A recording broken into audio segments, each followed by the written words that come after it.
Good evening and welcome to the Gin and Tonic Show on this Friday, the 26th of January. Welcoming our viewers who are here and not here yet. Welcoming my, as always, trusty co-panelists, Stopspamming. And we have a special guest today. Now, somebody's popping in and he's going to just be here with us for a short few moments, and then we're going to go on to our other guests. So I'm going to present to you Zakir Naik. Assalamu alaikum. I'm Zakir Naik, Dr. Zakir Naik, speaking from an unknown location. You know, I've been exiled from my country in India. So currently, I can't tell you where I'm speaking from, but I am happy to be on the show. Dr. Naik, you've been a proponent of Islam for, I guess, all your life. But it seems to me when I watch some of your videos as an atheist, you just really don't have a clue about science. Maybe you can share. Please. You invited me on your show, and then you instantly insulted me. No, it's not any insult. Excuse me, brother. You asked the question. I'm here to answer. So if you please stop interrupting me, I can answer the question. This is the sign of arrogance. But I will give you the proof. I will give you the verse number, chapter 5, verse 2. And you do, all you say is, I don't like it. I don't understand. Brother, Islam is the truth. You will have to do your research. There's scientific miracles in the Quran. And you coming to me and saying, I don't understand. No, I'm not saying I don't understand. I'm saying that when I listen to you, the scientific miracles you claim in the Quran, when I look at science, it seems to me that you don't really have a very good understanding of science. So you sort of stretch the Quran to meet science. But I'm a medical doctor, MBBS, qualified, heart surgeon. So I have read so many scientific journals and not one has contradicted the Quran. Can you please tell me of a scientific miracle that is not true in the Quran? Choose anyone. Hey, how about the expanding universe? Embryology. Oh, embryology. I could bring in my co-panelist. He's done more on embryology than I have. Stops, do you want to school Zakir Naik on embryology? You want to school me?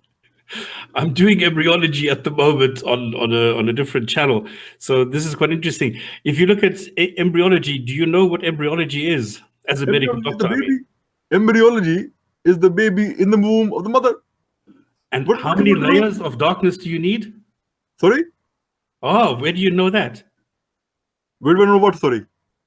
How many layers do you know that? Where do you get this information about the three layers? You get it from the Quran? And what is the safest place in the world? Brilliant. A warm welcome to Veedu Vidz to the channel. Veedu Vidz. Or Veedu for short. We couldn't contain ourselves there, but if you...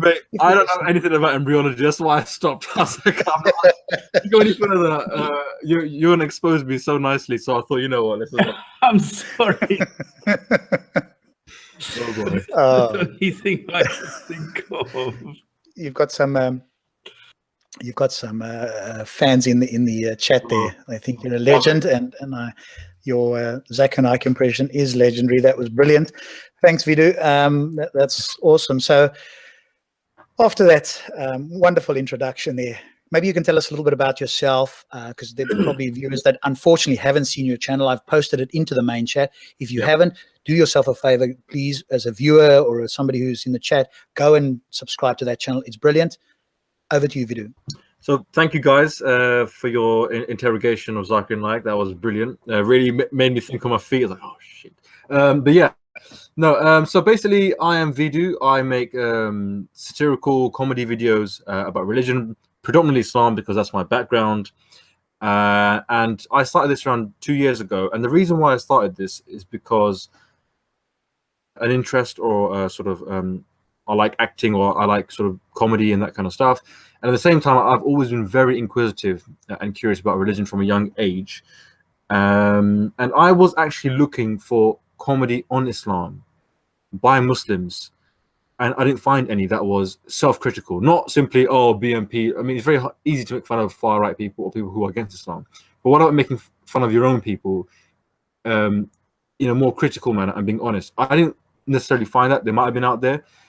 I didn't find it, so I thought, you know what? Let me make it myself.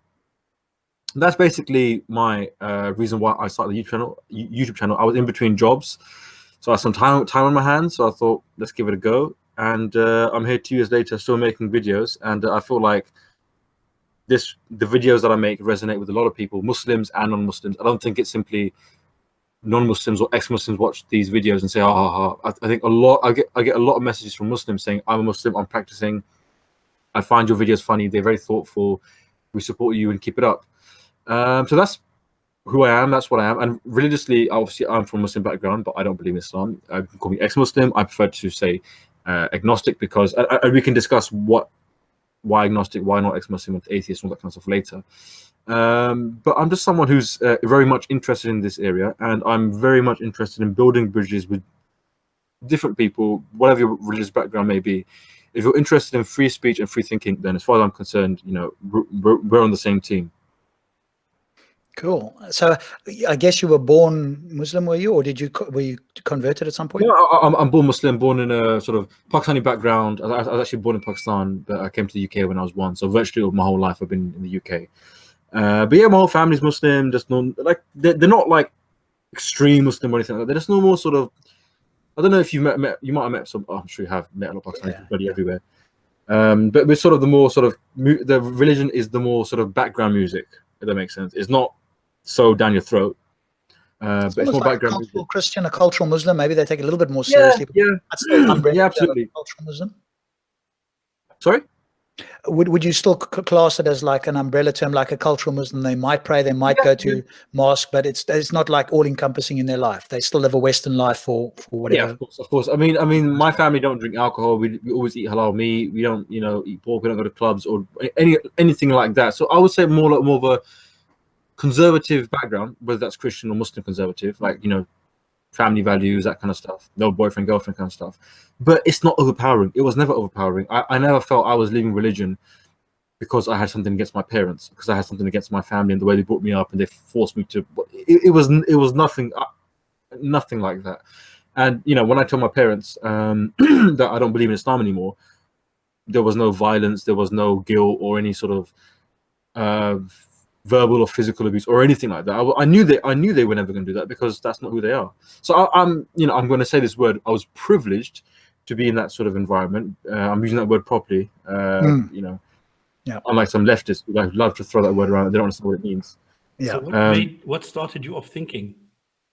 So that's an interesting question. I would say that my father has been a very influential person in this thingy, and this is a bit of a story. And he is someone who's a Muslim, but he is someone who is pro-science. He's pro-science, and he's always had this minority opinion. I'll tell you a story. I remember going to Quran class, like I think it was Saturday or Sunday, whatever it was, when I was very young. Must have been like primary school level, whatever it was, 9, maybe 10 or 8 years old, whatever. And we'd go there and we learn, and obviously you read the Quran in Arabic, and obviously I don't understand Arabic, whatever it is, I'm Pakistani. But anyway, you learn how to read Arabic, great. And then at the end there'll be like some sort of moral story, right? Oh, the Prophet did this, or some Prophet did that, or a small excerpt, a small part from the Quran. And I remember we used to come back home, and obviously my dad used to ask us, so what did you learn?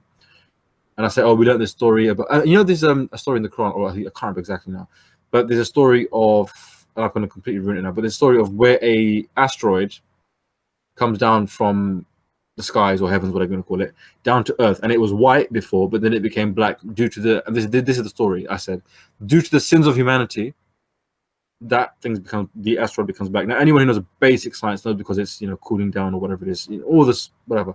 But anyway, I told this to him. This is what we learned, that because of the sins of humanity, and he said, well, that's obviously wrong. And I was like, hang on. The Imam Sahib, the Maulvi Sahib, or the Sheikh, whatever, said this. Everyone agreed with him. This is what I'm being taught, supposedly by this religious guy, and you're saying it's wrong. This happened with another story, virgin birth. He said, no, that's wrong.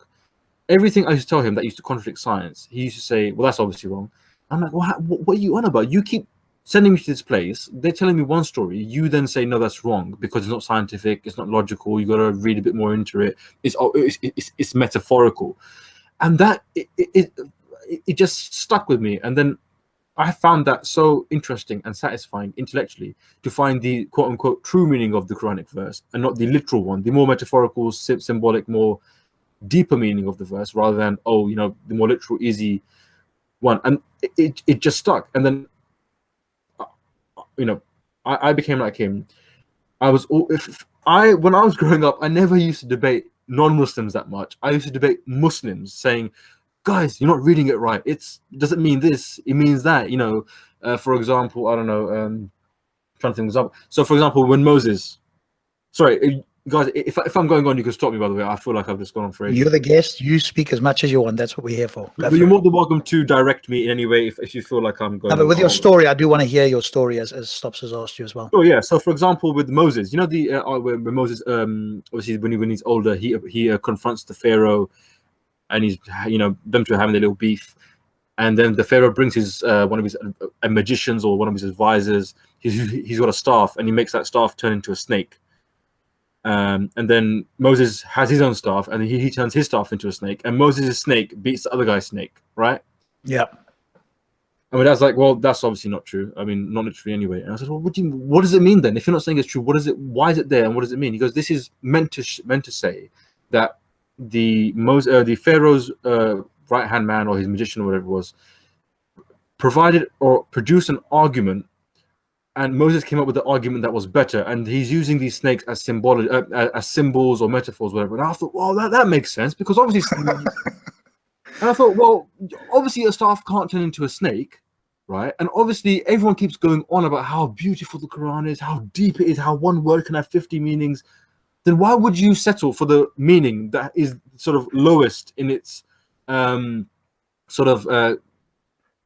profoundness, or you know, you see what I'm saying? If you're reading poetry, you're not going to read it surface level or literally and say, well, that's what it means. You go a bit deeper. You say, well, what does a snake mean? What does it symbolize? I thought, oh, duh, that's obviously what it means. How can these Muslims miss this out? Duh. When you read a Harry Potter book or a Lord of the Rings book, you know, you suspend your own reality for a second and you just go with it. So why can't people do it with the Quran and stop taking so literally? So I went on that sort of tangent when I came to Islam and reading the Quran.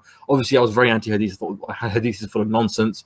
The Quran, you got to read it properly, and you can't have a meaning of the Quran that contradicts science. So I was one of those guys in the beginning, and that was so a you lot. were halfway there, then, because you ignored them. My dad is still there, by the way, and my dad is still there. So I've gone a bit. How does he? So this is how he reconciles science. Does he? He sort of gives those things where there's a conflict. He just says, "Oh, it's a metaphorical. It doesn't really mean what it says." Yeah, I mean, and to be honest with you, and to be fair to him, and to be fair to people who believe in that in Islam, I have read some commentaries of the Quran. Muhammad Asad is one of them. He was the Leopold Weiss. I don't know if he's kind of an interesting character, to be honest with you. He wrote that book, The Road to Mecca, very famous book. It's actually a very good book. It's just in general to read. Actually, his writing is amazing. And I read his commentary of the Quran. And when it came to these instances, I mean, you must have heard the elephants were pelted by the birds, or all these miracles in the Quran that, you know, people obviously contradict science. I found his commentary did not give the literal meaning of the verse. And I thought, okay, there is a guy here who is a scholar, or who is someone who's learned in Islam, and he's giving these symbolic or metaphorical meanings. So there is a space for someone like me, or someone like my father in Islam, albeit we are a minority. And in Muslim countries, if you are a scholar who is propagating that message, you are a persecuted minority. Because he used to listen to some guy in Pakistan some years ago. He's obviously passed away a long time ago, and they used to call him Kafir straight up. And they used to say, oh, he's a Kafir, he's a heretic. He used to say these things, you know, it's not literal, it's all metaphorical.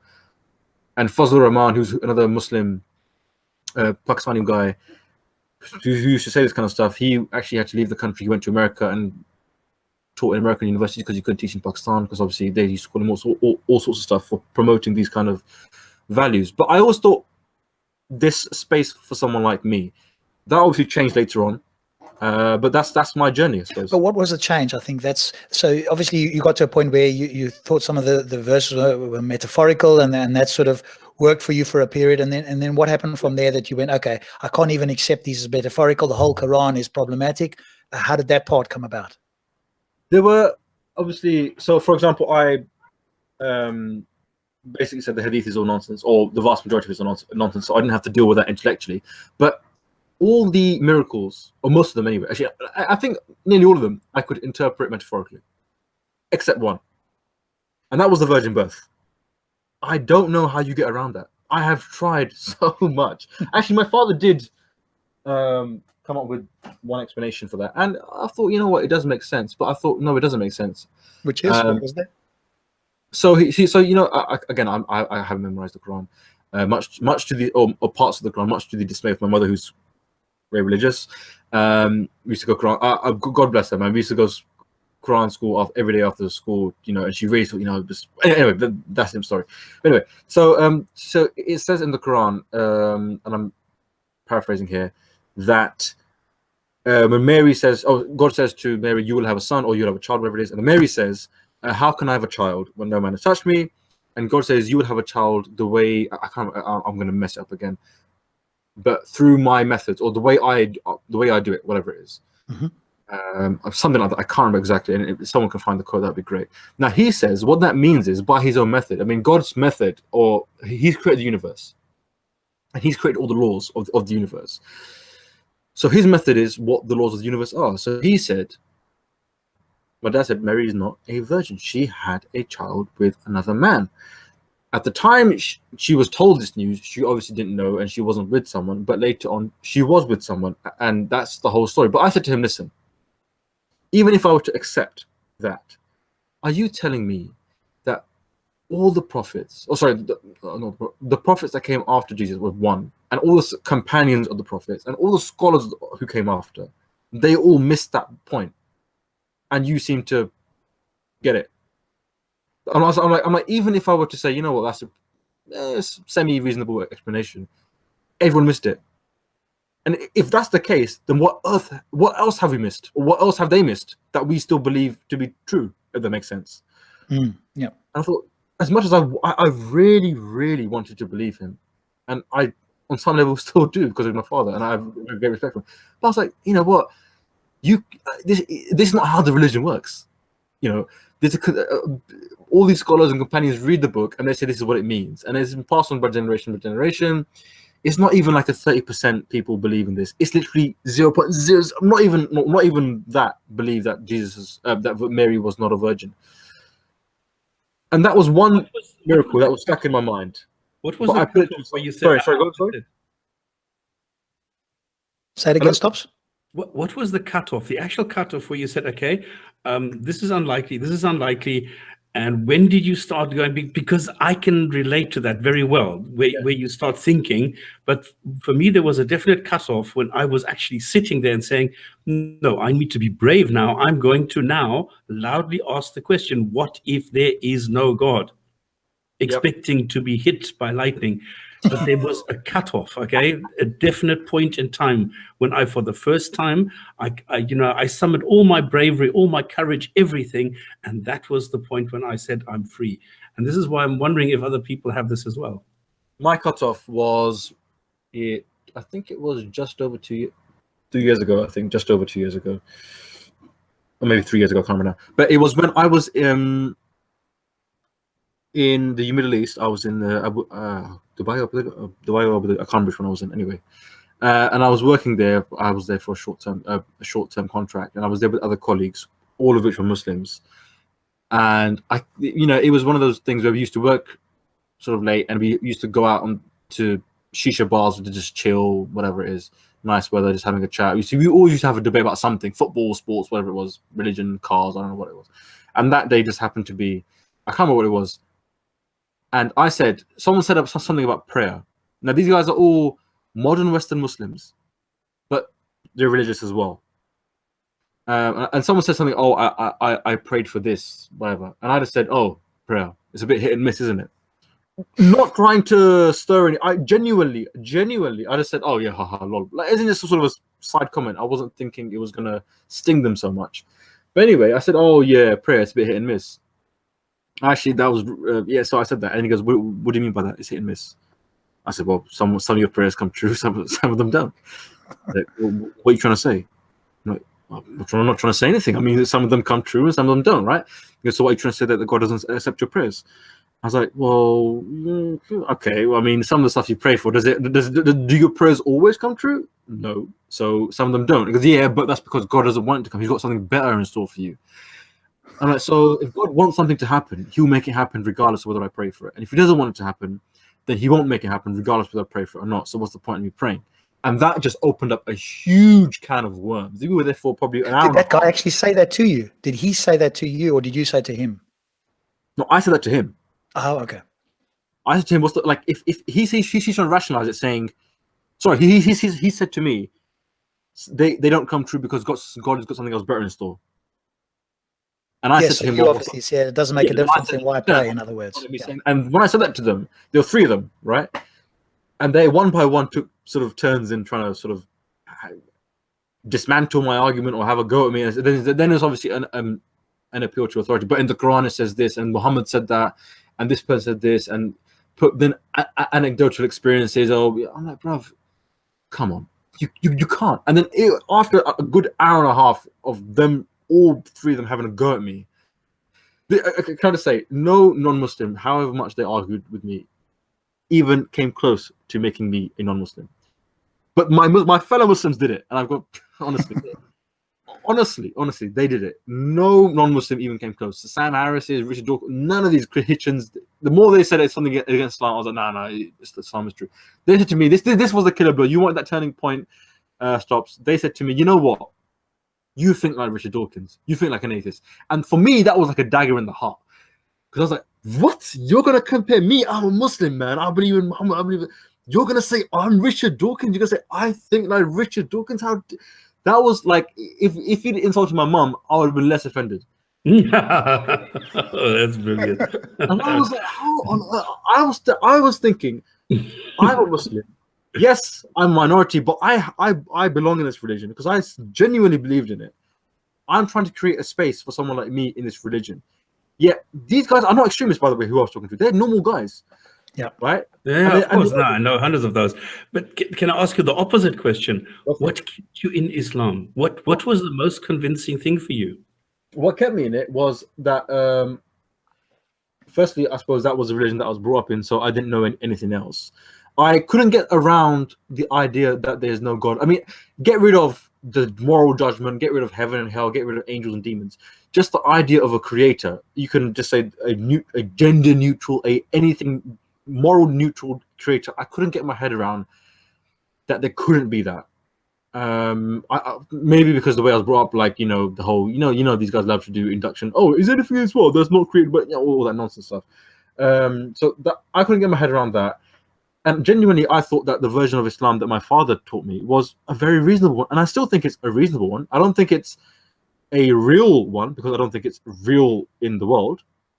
But I think it's reasonable. I don't think it's perfect, but I think it's reasonable. And I thought, well, I don't believe in anything that immoral. I'm not promoting violence. I'm for free speech. I don't care if someone draws cartoons of the Prophet. I'm not going to react. So I was like, well, I'm comfortable around. I really was comfortable, albeit in a small, tiny space within the Muslim world, one that is not accepted. But I was like, I can, do it. It's fine. Okay. And what advice would you give to a Muslim today? I would say, man, listen, life is too short to be a follower. Life is too short to follow someone else you haven't met or you don't know. Be real, right? I'm going to be like Ali G, bro, innit? Like, you got to check it. I say we're none other than my main man, Stops, right? Like, Robert from Speaker's Corner. Like, we're talking about God and religion, yeah? Anyway. So, okay, but you have a more spiritual approach. I mean, you don't have a killer argument. You don't say, well, look at embryology, look, that's completely wrong or something. You actually take it on an emotional level. And this is a new approach. I haven't had that before. Emotional level? Sorry, I don't understand. What you are doing is you're not telling people, look at the facts, look at the contents, look at this, look at this. You're just saying, just think about it. Think what you are doing. Why are you a follower? And you do the work for yourself and don't listen to others, and that's it. You're appealing to the emotions of a person to go and rationalize themselves, but you don't give them an argument to go and contemplate. What you're doing is just think for yourself. And I've never heard that before. I mean, I don't know if it's the right approach or wrong approach, but all I'm saying is... there is no right or wrong here. No. I'm just asking what you would do because, it's a different approach, Yeah, what I would do is just, like, be real, man. Listen. At the end of the day, you're going to live your life, right? The sheikh, the imam, the prophet, they're not going to live your life for you. No matter how much you devote yourselves to them or whatever. Yeah, absolutely. Well, I'm saying you can. You know what? Stay Muslim. I'm not interested in people leaving. People think, oh, you want people to leave. Like, no, I don't. I don't give a damn what they believe in or what they leave or what they go to. Honestly, genuinely, I do not, because I have met very good Muslims who I would happily join for, hands with and work with together. So it's not about a numbers game. It really isn't about a numbers game. For me, you have, at the end of the day, if you are not comfortable in your skin but you're in the right religion, something is wrong. Right? Yeah. If you find yourself, I don't really agree with that. I don't really agree with this verse about wife beating. I can't really understand it, but Allah said it, so that typical saying, Allahu alam. Oh, God knows best. For me, that is the biggest cop out. That is such an unbelievable cop out. Yeah. Allah knows everything. The Quran is a perfect message, but for the stuff you don't know, Allah knows. Well, I'm sorry about to swear, but what kind of answer is that? What kind of bloody answer is that? Yeah, it isn't really an answer. It's like, okay, we've come to the end. We don't have an answer, and so we'll just fall back on that, and that'll make us feel good, and we'll carry on. Yeah. So my advice is be real to yourself, man. If you believe it, honestly, good for you. If you don't, I understand for security reasons, if you might not be able to reveal whoever you are, but if you can and if you want to, just be real. And that is so true. That is so valuable. Absolutely. Yeah. And I don't understand why so few people can do that. Honestly, it is. I'm just being real with you guys. If I'm saying be real, then I've got to be real with you guys as well. After I left Islam, or after I realized Islam left me, I'm going to change it. After I realized Islam left me. That's a good point, actually. Yeah. Yeah, because I'm still me, so it left me, whatever. After it left me, a lot of other things in my life, or in my like intellectual, beliefs, whatever you want to call it, they also began to change. It came crumbling down. So before, this is where you might not agree with me, and that's fine. I was center left, hippie. Well, I would say hippie with a no. I wasn't hippie. I never smoked anything like that. I never used to have free sex. Nonsense like that. I'm not judging anyone here, but I'm saying I was sort of an SJW. I would say I was in the pre phase of SJW. I believe if I didn't go through the changes, I probably would have been more of that SJW kind of guy. And once I left Islam, everything else changed. I don't know why, but for me, Islam was the center sort of piece of my belief. So once you get rid of, it's like Samson, when he brings down that pillar, everything else falls down, right? So everything else fell down as well, and I had to rebuild what I thought was true or right or wrong or whatever you want to call it. And I became more libertarian, right wing. People, when I say right wing, I don't mean BNP. I mean right wing in terms of, let's say, fair, free market economy. Because for me, and this is interesting, when I realized, even that this was when I was Muslim as well, I realized, you know what, the idea of a caliphate is not good, and it took me a while to get there, because I thought, well, the caliphate is God's word, and if God is perfect, then why would you not want to implement that on a state level? Because surely, if it's so good and true, you would want it for everyone else, right? And you want to make it law. Surely the law. But you're using logics now. Sorry? You're using logics. Of course. Logic with a lowercase L, I would say that. But anyway, so I was doing this thing. I was doing this, whatever. I thought, okay, fine, fair enough. It will be caliphate. And for me, it's like, oh, it's perfect law. This. And then I realized, well, what if the caliph's a Wahhabi? What if the caliph's Shia? What if the caliph's a Sufi? If he's like a mad Sufi, he's like a cult kind of leader. Basically, the caliphate's only going to work if I'm the caliph, because I know what Islam means. I know how to interpret it. I know it's not literal and blah, blah, blah, whatever nonsense. And I realized, you know what? The caliphate is only as good as it's only right. Okay, which interpretation of Islam is correct? My one. So if only they agree with me, then their caliphate is going to be good. So I think I came to the conclusion, maybe we should leave religion out of the equation. And then I thought, if we can't trust these people to take care of our religion or to interpret our religion, what makes me think, or what makes you think that these people are going to be qualified enough to take care of my money or my taxes, or to say what's right or wrong, or what's everything came crashing down after that. And I have to give it out to Abdul Karim Saroush, who's an Iranian sort of scholar or philosopher. I I think it's like freedom, secularism, and reason, or in Islam. And he said some stuff that I was like, I had to read his book twice because I couldn't get around it. I was like, how could he be saying this? Even though I wanted to agree with it, I was like, bro, he's got some serious cojones coming out saying that, you know, some things like, for example, that even when God revealed the word to Muhammad, he had to interpret it in his own mind. And that's it might sound like something very small, but it's very big, because then you're saying that Muhammad colored the word of God in his own understanding. And that then isn't necessarily the word of God 100%, then is it? So he said that, and I was like, no, that can't be true. Now, obviously, I don't even believe in revelation, but I think he's hinting at that.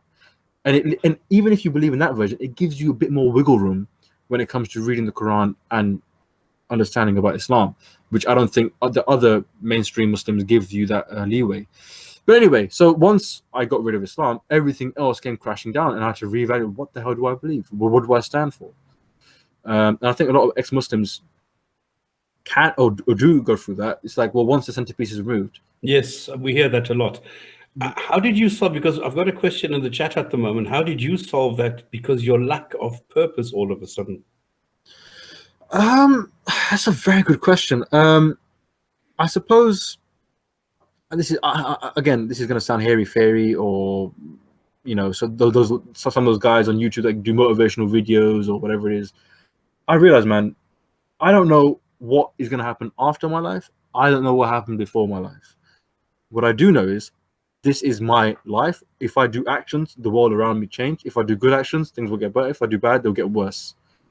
And this is what I was gonna mention before to you guys, but I'll say it now. I was working. I used to work for this company. I was like a temporary job, and they were all Muslims because it was in East London. And they were kind of religious. We used to work near East London Mosque, so you could hear the azan, mashallah. So every time the azan went, we used to go pray, whatever. Anyway, so they were kind of like a religious bunch. And one of the guys there who was more religious, he said, you know what, man? And he's a very nice guy. He said, oh, you know, I was telling my, he's talking about Ramadan. He goes, for me, number one thing is ibadah, you know, worship of God. If you remove that, then nothing's left. Like if you remove the worship of God, that's the highest goal. If you get rid of that, nothing else in life is meaningful or makes sense, because that's your sole purpose. You're going to die. You're going to go heaven or hell. And I thought for a second, I mean, this guy had a wife and kid. I didn't say it, but I thought it. If, for example, assuming you as a devout Muslim, if by some miracle I prove to you there is no God, it's all made up, the Quran is all made up, great. Are you telling me you're going to stop loving your wife? Are you going to stop loving your child? Are you going to stop being friends with the people you're friends with? Are you going to stop playing football if you enjoy that? No, you're going to be the same guy. Certainly I would be. I asked myself that question. I'm the same guy. And I told my parents this when I came out to them as gay. I'm joking. I wasn't gay. I came out to them as I couldn't resist myself. And I said to them, if I hadn't told you that I'd left Islam, would you have known? And they said no. I said, exactly. I'm the same person. Yes, okay, fine. I don't pray. But I didn't come home one day with a red Mohican, with a nose piercing and drunk, and you know, with my new boyfriend, and say I'm an atheist. I came home with the same guy, and if I hadn't told you, you would have known. So you are you. That makes sense. You are you. You are not Islam. You are not ex-Muslim. You are not that. You are you. So you decide what your life is. You decide what it means. Simple as that. Yeah, that's true, isn't it? So, what for you has been some of the challenges, obviously, coming out to the public? Because obviously it's one thing to, you know, come out and talk to your parents and your family, and that sounds like that went, you know, reasonably well compared to, you know, a lot of other things. But what's kind of been the response that you've got when you put yourself out in the public? As you know, myself and Stops and others have done, you obviously get a lot of feedback, some good, some, or more than some, not so good. How have you dealt with that? I would say overwhelmingly it's been very positive, and that's because the type of comedy or the brand of comedy that I make or I want to create is not, I mean, you've heard of that guy Satan Atheist, right? Yes, yeah. I personally, the cartoons. Yeah, I personally love his comedy. I really do. I find it really funny.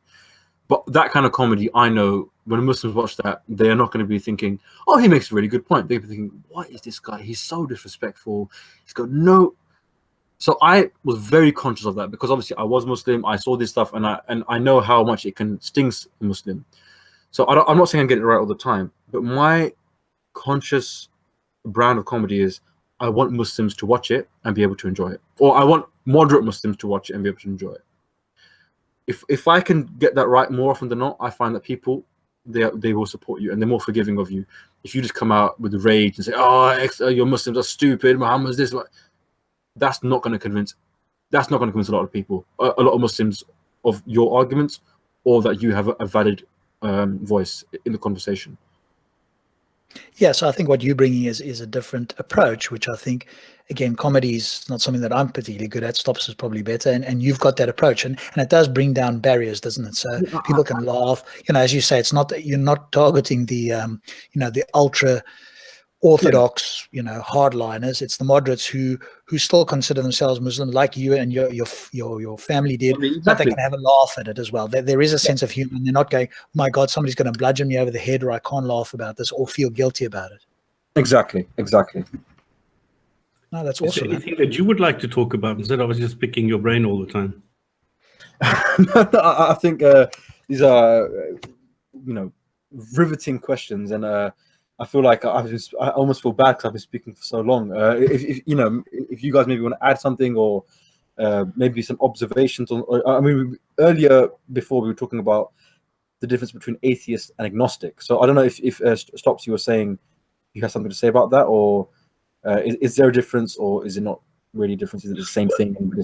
I think of semantics. It's very. I'm a simple guy. Okay, for me, it's either you believe there's a God or you don't. Yeah.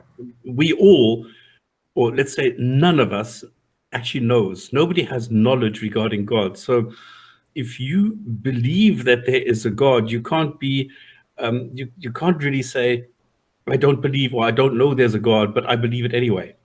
It doesn't make sense. And you can't say, "Well, I don't believe a God, but I'm sure there is one." You can't say that either. So this knowledge thing with being gnostic or agnostic, that you don't know, means that nobody knows. So what's the point of the word agnostic? It doesn't make sense. So either you believe, then you're a theist, or you don't, you're not a theist. That's it. There's a couple of extra things there. So broadly speaking, that's true. And the only distinctions, and this is not me personally, but this is listening to, other smart people as well. So, taking a broad range of different ideas and so forth. What's often put forward is you either got a theist or a non-theist. Now, non-theist is the blanket term, or the exact opposite of theist, meaning theist is anybody that believes, generally speaking, in a supernatural entity of some kind. Now, non-theist is somebody that does not, but that also includes those that don't know. So, and the philosopher that's talked about this talks about dogs, trees, babies, people that have never been exposed to the idea of a supernatural. Those would be non-theists. The moment you're exposed to an idea of a supernatural, and somebody explains, and they tell you the attributes, they tell you certain things about this God. Now you've got information coming. Now you're at the point of either I believe it or I don't. And that's where, the atheist position would come in. Now, I would agree with Stops in the sense that knowledge is a subset of belief. So if you say I don't believe, it automatically means you don't know. But we sometimes say that because when we talk in normal language, when we're talking out in the street, we'll say, "Oh, I know the sun's going to rise." What we really mean when we get into a more accurate conversation, or what we should say is, "I believe with a high degree of certainty the sun will rise tomorrow." Yeah. We don't know because the earth could explode, there's an asteroid impact, or whatever the case is. Yeah. So that's where I think sometimes the overlap comes in. So if we're talking at a more accurate level, most people should consider themselves atheists, because that automatically incorporates an agnostic. I guess that's the way to put it. Fair enough. I mean, that makes sense. I've heard of this. I do understand though that there is a. Yeah. No, sorry, carry on. No, please go. I was going to say, I do understand that some people have a little bit of a challenge with the word atheist, because they see certain, call it hardcore atheists, and they go, "Oh, I'm not sure I want to be associated with that, whoever that might be."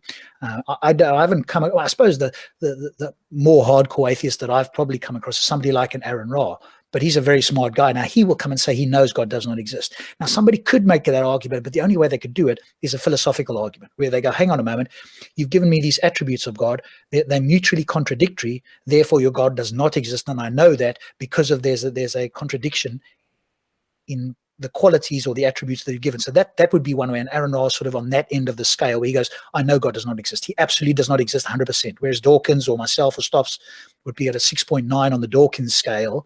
You know, we don't believe it with a high degree of certainty, but we could never say 100%. Now, it depends on the God, of course, but that would be I was just going to say that, exactly. Because the Christian... because you've got a much higher... Definitely don't exist. That's impossible. Yeah, so depending on the nature of the God and so forth, then you could go further. And then you've got to just give your burden of proof. But that's the other thing as well, you know, that's been talked about, is that we need to give reasons why we don't believe. Just saying I don't believe or I lack a belief, especially from some of the philosopher and a couple of the guys that I've listened to, I'm convinced now that we do need to say something more than, hey, I just don't believe. You could say, hey, I haven't got any good reasons. You've never given me good reasons. But that in and of itself isn't enough. I don't think personally, having listened to people, I'm persuaded you need to say more. Like, you know, for example, the problem of evil or divine hiddenness or whatever it may be. I'm actually going to get somebody on here at some point in the next couple of months that's going to go through all the arguments for atheism or non-belief, if you prefer, so that people are armed with those things, because I do think we need to give those. However, I'm with Stops in the sense that when we go and chat to Muslims are making the positive claim, so they need to defend it. And challenging our worldview gives them a backdoor to avoid dealing with or giving reasons why they believe. And so I'm with Stops in that sense. I'm less likely to want to do that because I want to hear what the reasons are and challenge their reasons for the positive claim, if that makes sense. Yeah. But you do it in a different way. I'm guessing you don't have that sort of a thing. You're not going into the philosophy, or maybe you do. I mean, share with us whether you do or would you want to, or is yours purely along the lines of, hey, I want to do a bit of satirism in a way that reaches people, gets them to laugh, or is there more behind that you actually do at some point want people to think critically like you've done? What's the sort of end goal for you? So for me, like I said, sorry, 1 second, sorry. Yeah, so there's quite a few things. I mean, what you're saying, I don't disagree with what you're saying at all. I mean, it makes perfect sense. It's well thought out. But for me, I personally do not believe that the Abrahamic God exists, because if there was such a God, I think he would sue all these prophets and all these people that you've done such a bad PR. You've made me look like an absolute pillock. You know, whatever. I don't think it's consistent. I don't think it's coherent. I think it's blatantly human values superimposed on some invisible man up in the sky. But the idea of a creator, I mean, if you, like I think I was saying this before, if we were to remove the moral judgment and the, I don't know what you want to call it, this jealousy or this tyrannical impulse or desire for control and power, or if you took all of that away from God and imagined a hand or a finger that pushed the first domino and we were to call that a creator, if that existed, would it change my life? Not really. If tomorrow you said to prove to me it didn't exist, would it change my life? Not really. So I heard this term once used. I can't remember who the scientist was, but someone asked a scientist, he's speaking about universe and this and that. Do you believe in God? Do you think someone? And he said, I'm not an atheist. I'm an apatheist. I don't even care. It's not even relevant or even interesting. I mean, tomorrow if we said there is a God, what would change? Pretty much nothing, because all the communications that God has made, supposedly Quran, Bible, Torah, all other books, they have failed the test of science, which is the only way which we can verify things in the world. And in my opinion, I certainly have not. I'm not convinced God could talk to us in a way that would satisfy the needs of that time it was revealed, the message, and the times of 1,000 years in the future and 2,000 years in the future. I don't think that's physically possible. I don't even think it's even required, to be honest with you. But this is a question, and this is a question. What if you believe that God exists, but you don't want to worship him? What do you call that person? I guess a believer in something. I mean, to be honest, and I've said it here on the show, there is a version. I would direct you, if you are interested, go and read a series of books, at least the first three, on books called Conversations with God by Neil Donald Walsh. If you want to have a conception of a God that is unconditionally loving, that does not punish us, that if it were true, you would have none of the problems that you have with the Abrahamic gods, then I would encourage you. That God, if it existed, I would want to have a relationship. Now, that's saying a lot for me because I'm a fairly strong atheist in the sense, definitely towards the Abrahamic gods, if nothing else. But that concept of a God is more kind of takes a bit of Buddhism, takes a bit of other things, but it's a view of a God that one could have. And again, some people use the word spiritual. I mean, that's kind of a bit woolly, but I don't know. Yeah. But that would be a version for you to look into if there's still a view inside yourself that, hey, maybe there is something out there, but it's not necessarily going to interfere with my life. But if there is, I want a concept of that God that I could believe in if it existed. Then that would be, I would direct you to that set of books, and then come back to me and say, hey, Rob, here's something incoherent, or here's something that's a problem. I'd be interested. I haven't found it, but I'm open to that being the case. And maybe in a future show, I would take on the quote believing view of that and present it to Stops and everybody here that's critical, and people can go, okay, Rob, here's a problem, and then I could change my mind. But there is a version of a God that I go, yeah, none of the problems of the Abrahamic God that I can see. Yeah, I agree. I mean, even if you were to draw this perfect God, I don't know if you've even proved he exists. I mean, that's also the other part. Even if you were to agree, yes, this is what the perfect God would look like, this is what he would believe, this is what he would say, does he exist? I mean, again, then you're sort of believing in something that that doesn't exist, but it makes you feel happy. Somewhat, I don't know if that's delusional or self-comforting. I don't really know, to be honest with you. And I've taken a more practical approach: is what are the actions in my life that I can do that will impact me, as opposed to some infinite wisdom high in the sky that is overlooking me. I'm just so over that. I'm really, really over that. That doesn't interest me or excite me in the slightest. I like the expression you use, self-comforting. Yeah, I don't mean to be. I really don't mean to be insulting to anyone who has that thingy. But I mean, that's but it's a very good expression, I think.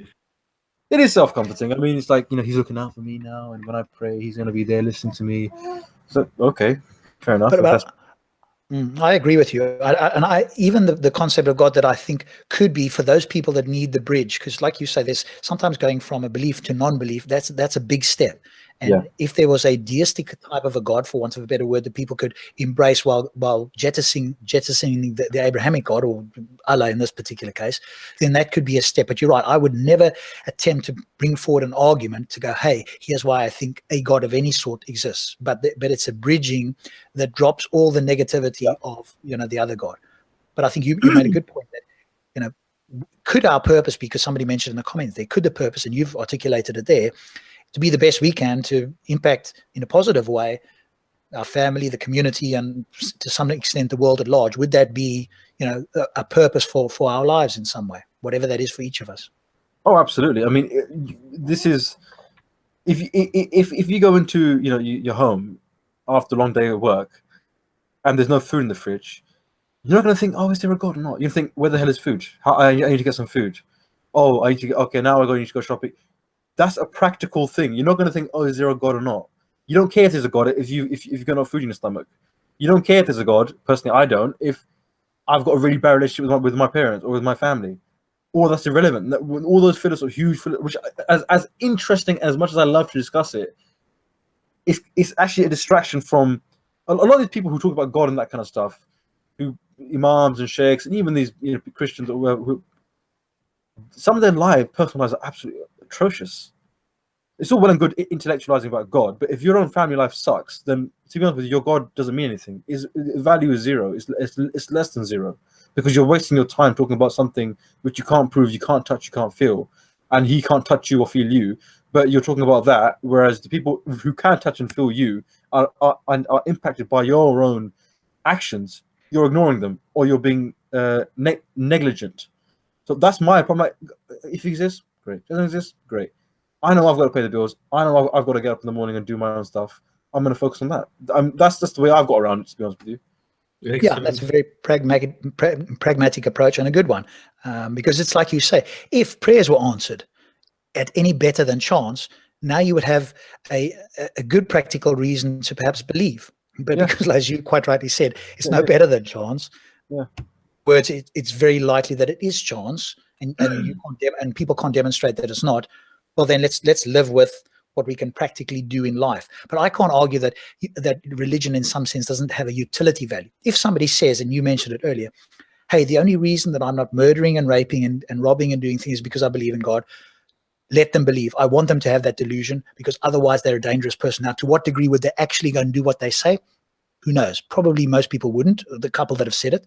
But if that's the reason, keep believing, because you're a danger to everybody around you if you suddenly stop believing. But I think that's rare. If I met someone who said to me, "Oh, religion is the only thing stopping me from killing, murdering," I said, "Mate, you don't need a religion. You need a psychotherapist. Okay, you don't need some God telling you not to kill. You need a serious psychotherapist. You need some therapy.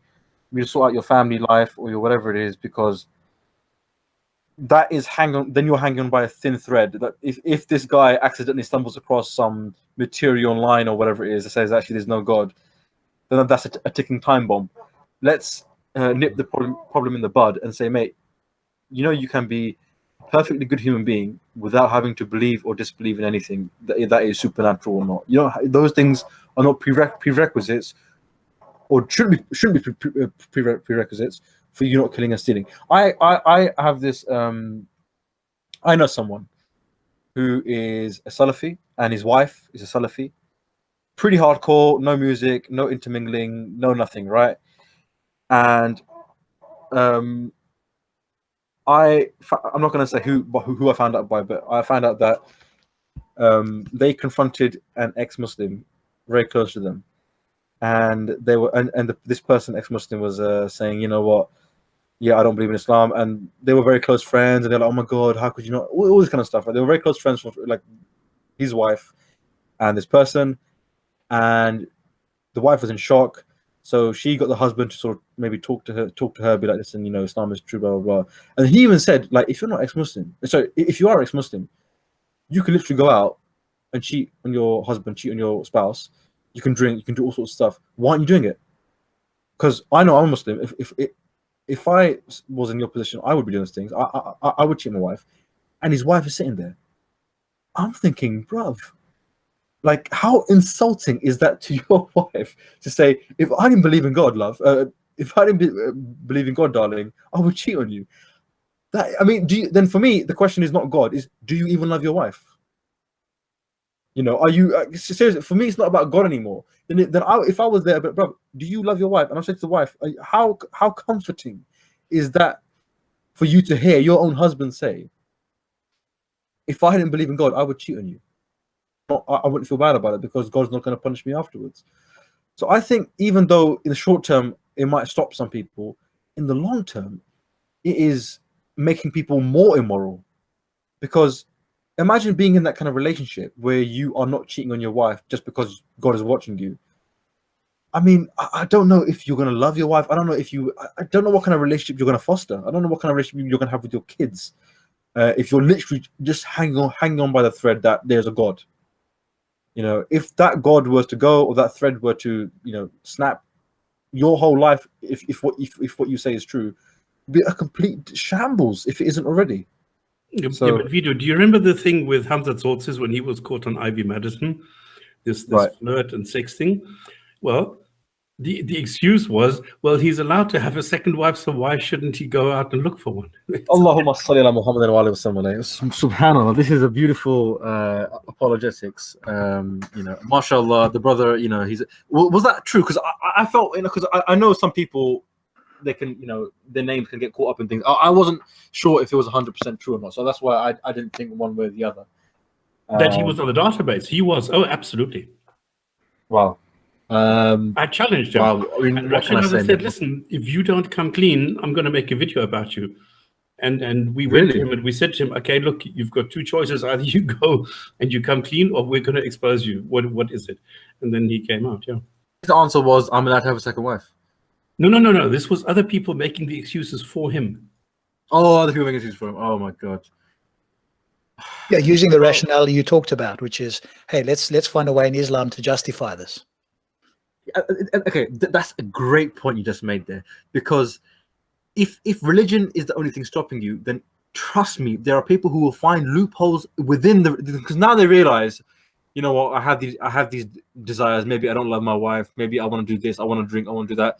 They will find ways within that religion to circumvent those, you know, morals or those things that they wouldn't do, and they'll do it, whether it's temporary marriages or second wives without telling the first wife, because technically speaking, according to some schools of thought, you can do that. You can have a second wife without telling the first. There are examples. I think it was the Hanafi school of thought. I can't remember which was. There'll be some others.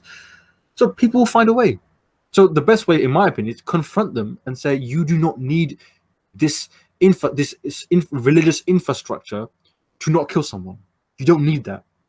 And in fact, a lot of the time, the religious infrastructure is what is forcing people or pushing them to kill other people. Not all the time. I'm not saying every Muslim or every Christian could go around killing someone, but a lot of our history within Europe and the Middle East, if you go back a few hundred years, it's around that kind of stuff. And you do not need that. I would say that it's an ambitious goal, but I think in the long run, that's for me the most sound way of convincing someone. Yeah. So that's what I think anyway. I could be completely wrong, but I just don't feel like. Come on, and then you have Nurman. What did he do? Yeah, I just saw that comment. No, Ali Khan. Yeah, and then he's gonna say, oh, "Brother, this and brother that." I'm like, "Brother, I don't give a damn." So, I don't give a damn. I really don't. But that's an interesting thing, because a lot of people asked me to make a video taking the mic out of a situation, and I was very close to doing that, but I didn't, because I felt, and maybe I'm wrong, maybe I'm not. I don't know. I felt like I would be playing the man and not the ball. I agree with you. You see what I'm saying? Because then it's about moral high ground. Yeah. But having said that, this guy is saying, if you're talking to someone on the phone that's a female or the opposite gender, you can't do that late at night. You can't do this. You can't do that. You can't do this with women. Okay. So you've set yourself up now. You're saying all these things. Now, if you turn around and even break one of those rules, then is it not fair for us to point that out? I don't know. I think, for me, yeah, it's a very I think you could. I think when it becomes hypocrisy, by the way, I want to welcome TJ. And TJ, good evening, is another co-panelist. I'll come to you in a second. You're welcome to ask if you do anything that you fancy as well. But I think on that point, you know, once you become a public figure, you put yourself out there in public in the sense that you are sharing your ideas with the public and expecting some kind of a response.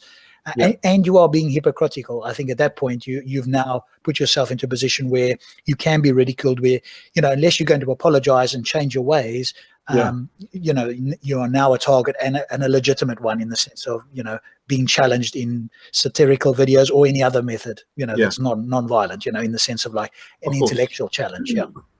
I was very close to doing it, but then my mum's a big fan of his, so I thought, forget it. I'm not going to get So I can say all the intellectual stuff. At the end of the day, if my mom's a fan of his, I'm not going to do it. So that's the real reason. I gave all the nice intellectual reasons before, but then that's the real reason. Yeah, nobody can argue with that. TJ, have you got anything? You've been listening in. Have you got any questions or any thoughts you want to put to Veedu? I guess my question would be, because I had a friend actually who recently went to the UK, and he told me that he didn't really like the vibe. You know, he was walking around and he just said that he noticed a change from when he last visited, which was about maybe 10 years ago. He just no longer, I mean, I don't want to say that he no longer felt safe, but he definitely sensed tension. Sorry, and, could you repeat that? So I think your voice cut out in the beginning. I didn't quite hear that, sorry. No, I was saying, have you noticed, like, you know, within the UK, that things have gotten less safe, or maybe have gotten a little more tense among the different communities? That's an interesting question. It's very hard to tell, because depending on where you live, I mean, where I live is majority white, you know, sort of people. There's a few ethnics, but not that many. So for me, it's perfectly fine. I go to work, I'll come home, and that's the end of that. I mean, I'm not the kind of guy that goes out much anyway, to be honest with you. But so for me, I might not see it, but there are communities within the UK that, forget Islam and religion, there is racial tensions already existing, cultural tensions that are existing. And now when you add Islam into the mix, it makes things a lot more sort of volatile and worse. It doesn't solve anything, it makes it worse. And with the rise of this identity politics game, it has really made it hard for someone to say something without being judged on their character, their skin color, their this, or what they have between their legs, or whatever it is. It has really made it hard. I'm absolutely sick and tired of it. Seriously, don't get me started on that. I'm okay. I need to calm down. But yeah, I'm absolutely sick. I really am. Honestly, it is one of the most racist things. Not even to the white people that they obviously discriminate against. Obviously, they're being racist against white people, but they're being so racist in such a paternalistic way against the brown and black people that they're sort of patting their head on, saying, "Look, I've got this guy, and he agrees with me." Suck up, man. Who the hell do you think you are? But yeah, but I think certain areas they are feeling the tension, but that tension's been there, I think, even before Islam. But I would like to say, within the UK, I think it's different from America. That, and this is going to be controversial, but whatever. That the type of Muslim, let's put it, you got class, you have eggs, you class A, class B, whatever. Like Jose Mourinho was saying, whatever. You got some Waitrose, you got from Tesco value. In Britain, the vast majority of Muslims that are here are of lower value, and that's not to diss them or anything. My friends are from that class, or are children of that class when they first came, and that's because they wanted cheap labor for factories and whatnot. That's what they wanted, so they just got a lot of them from those areas in Pakistan. But when the Indians came, not all Muslim, vast majority Hindu, and the Sikhs, they came, I believe it was under the Thatcher government, and they were like the sort of middle management sort of kind of work. So the Hindus that came over here and the Sikhs that came over here were from a different social strata than the Muslims. I believe in America, the Muslims that went over there were much better trained or had much better education and career prospects than the Muslims that came to Europe. So which is why the Muslims in Europe are unfortunately much more sort of redneck than the ones in America, which is why a lot of the problems are happening in Europe. And obviously there's more of them as well. So I don't know if that answers the question, but yeah, you have to look at the demographics and how, when the people came, what was their outlook on life? Where did they come from? A lot of the Pakistanis that come over here that are up north come from a place in Pakistan called Mirpur, which by Pakistani standards is pretty backwards. So you can imagine, when they came here, they were like, what the hell? And I've heard by many people that the people who came from Mirpur back in the 70s or whatever it was, still live in that Mirpur place, land, in their mind anyway, they're still in Mirpur. The people in real Mirpur have moved on. And when you add, racial tensions and identity crisis, which a lot of people went through, I went through that as well, it is very messy and very nasty. There's no real clear answer. And when you mix in religion, especially the one of Islam, which is very it's not only strict but rigid in a sense that it's us and it's them and it's haram and it's halal. Whereas I don't think Hindus and Sikhs have this problem. They integrate. They integrate perfectly fine. If you go to any Hindu Sikh guy or girl in this country, in the UK, honestly, other than them being brown and having a turban or whatever it is, there's no difference. Literally, there's not that much difference. The Muslim, there's always going to be a difference, and you can say it's wrong is right. That's the reality. That's the reality. Yeah, because I come from a Punjabi background, and from the Sikh. Yeah. Vadia, yeah, Vadia.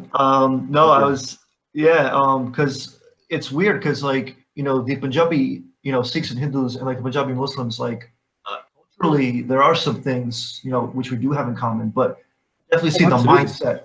Yeah, the mindset is different. Some of the Punjabi Pakistanis speak, they can speak Punjabi, and I didn't know that the schools had banned it from being taught in schools.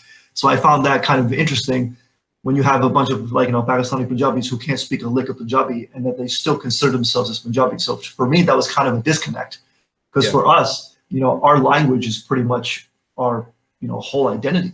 It begins with language. And of course.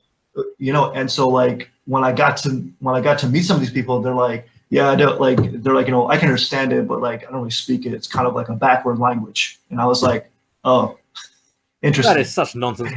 I wish I knew more Punjabi. I really when you go, sorry to interrupt you, but when I with the uncles that come around my house and they're speaking Punjabi, they're cracking their Punjabi jokes. When I go to Pakistan, it is such a juicy and bubbly language, and this comes back to this whole this sort of cultural colonialism or mental colonialism. We want to imitate Arabs. Brother, don't get me started on that. We want to imitate people that have such little respect for us. And I'm talking about South Asians. It is unbelievable. It is the most humiliating thing I've seen when Pakistanis and Bengalis in the UK walk around in Arab clothes. I'm not talking about shawl kameez. I'm talking about thobes. I'm like, bruv, you can't run in a thobe. And I actually heard from one person. This is interesting. A Muslim guy, one of the Muslim guys I was with in the UAE. He said the thobe, you know, the thobe, it's just the one piece suit, the one piece thing. You know what it is? I call it a dress. A dress. You know what? You are right, because part of the Sharia, this is gonna sound stupid, but part of the Sharia requirements for a man, this is what I heard from him, is that you have to be able to run, ride a horse, and fight. You can't do that in that dress. And that dress was apparently created for hermaphrodites because it's gender neutral.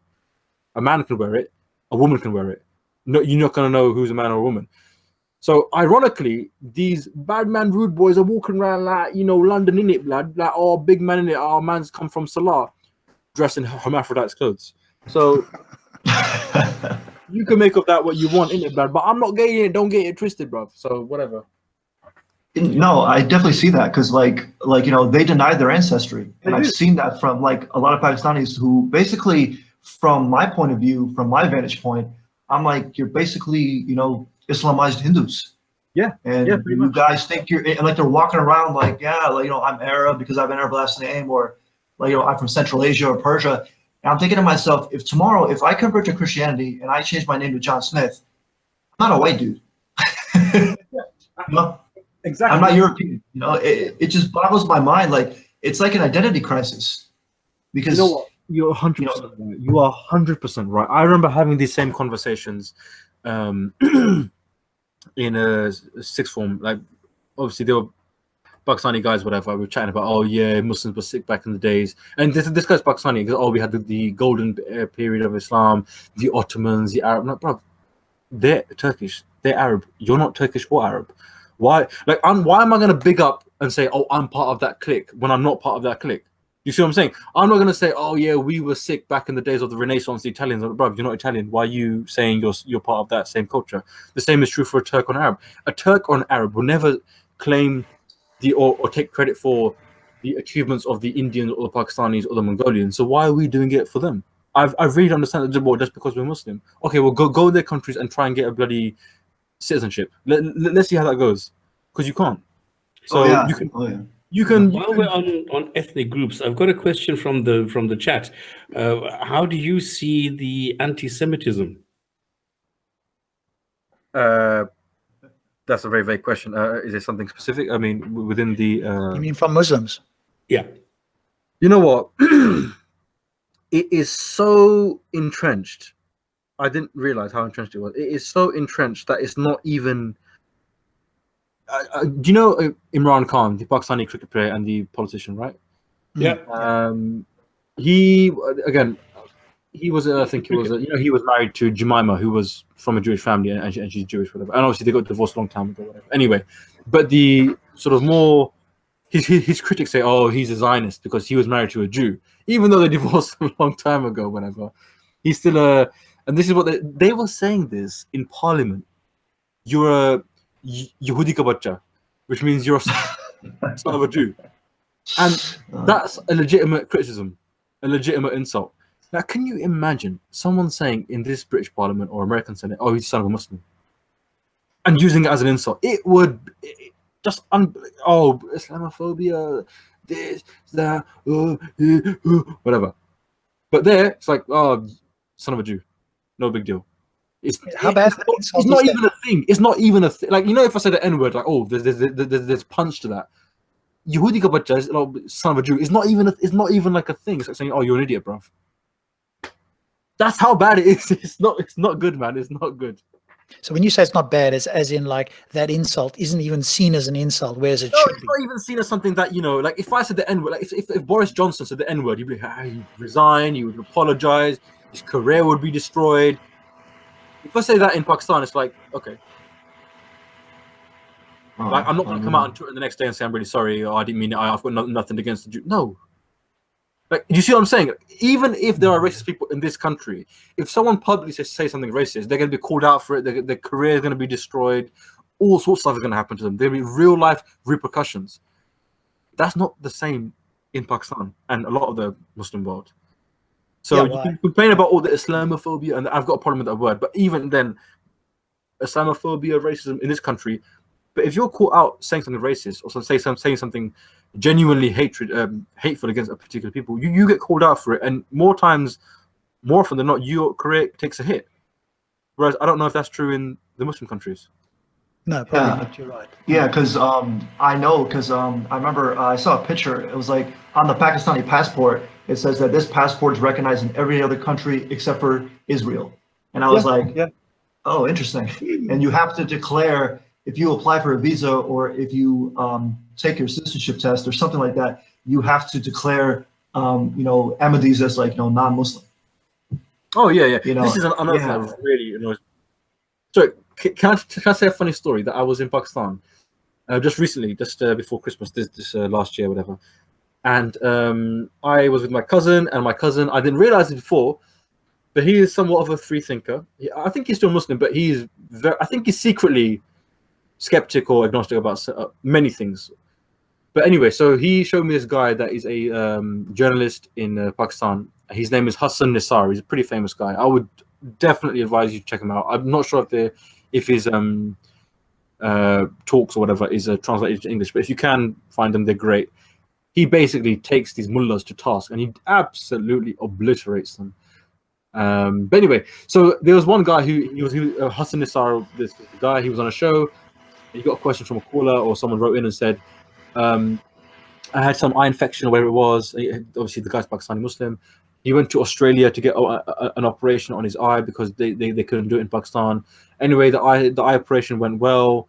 Everything's good. But then afterwards, I found out that the doctor who operated on me was a Jew. Has my eye become haram, or has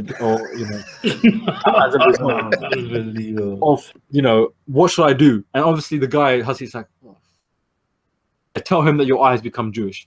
It's such can you imagine someone saying in this country, well, mate, I went to the doctor's, everything's all right, but the guy's a Muslim, like, I don't know what to do now, shall I chop my arm off? Like, what is wrong with you? Like, this is the sort of nonsensical stuff. And he actually said this is a sickness. Hassan Nisar said this, not his eye. This way of thinking is a sickness. That because the doctor's a Jew, that his eye has become haram. I mean, where do I go? Where do I go now?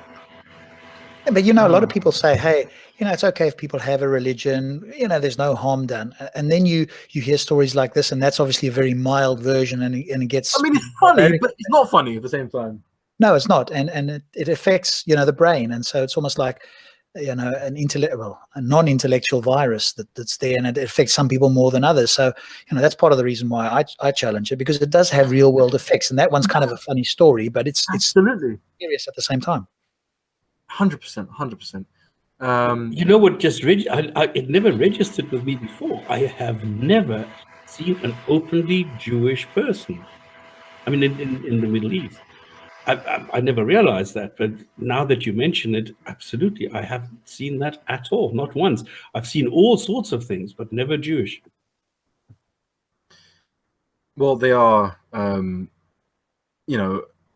one is fighting their cause in the Middle East.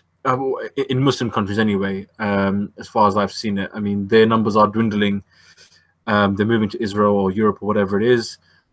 And to be honest with you, you can't really blame them, because when you have such inherent anti-Semitism and accepted anti-Semitism within the Muslim world, you're not going to say, oh, I'm Jewish, check me out, I've got nice bagels. I don't think you're going to do that.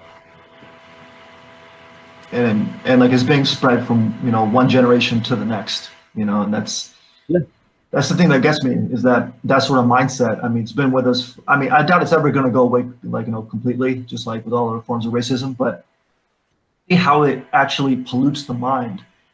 Yeah, but look at this guy from my era. I mean, he's in Speaker's Corner, and he is speaking as a Muslim, and he says, "Keep this Jew away from me because I cannot bear the stench of this Jew." Come on, how can you do that? Who is that, Stops? This is the boss of. This is Abdul Rahim Green, the boss of. Oh, he is such a bench, that guy. Honestly, he is. He's a convert, isn't he? Yeah, he's a convert. The white guy with the big beard. Wives now, so he's sitting pretty. Yeah. Yeah, I remember watching that, and that is such a reprehensible, disgusting thing to say. Again, if he was on the receiving end of that and someone said this Muslim stinks, or it would be, oh my god, oh, we're so oppressed, oh. But he's more than happy to dish it out. I mean, this is the hypocrisy that I see. Muslims, I believe, are ideologically and politically more aligned in a strange paradoxical way with the left, even though they're not liberal, they're not hippy-dippy, they're not for free sex, they're not for all that stuff, but somehow the one thing that unites them is this victimhood, constant self-victimization. And I think that was one of the things that I was just fed up of, sick and tired of. Why are we always victims? Even in our own countries, where we are majorities, we run the country, we run the village, and we run everything.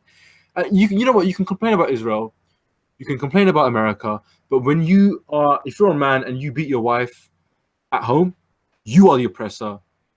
You are the monster. Not America, not Israel, not the Jews, or not you are. And this is something which people don't want to admit, because people don't like to take responsibility for their own actions. They don't like to admit that they messed up. They don't like to admit, you know what, maybe one time in the past we were good, but we became weak because we became lazy. Other people were outworking us. Other people had better ideas, and it's easier for us to blame other people and say we were oppressed, we were colonized, as opposed to we messed up.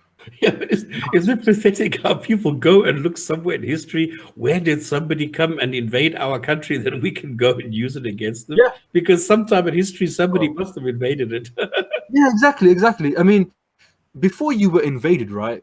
You must have had some moral decay before, because if you're a good, strong nation like the Ottomans were at one point, and the Arabs, they were taking over each other, so obviously they had some sort of prowess. But why did that go away? Because you became either lazy, or you became degenerate, or your moral decay.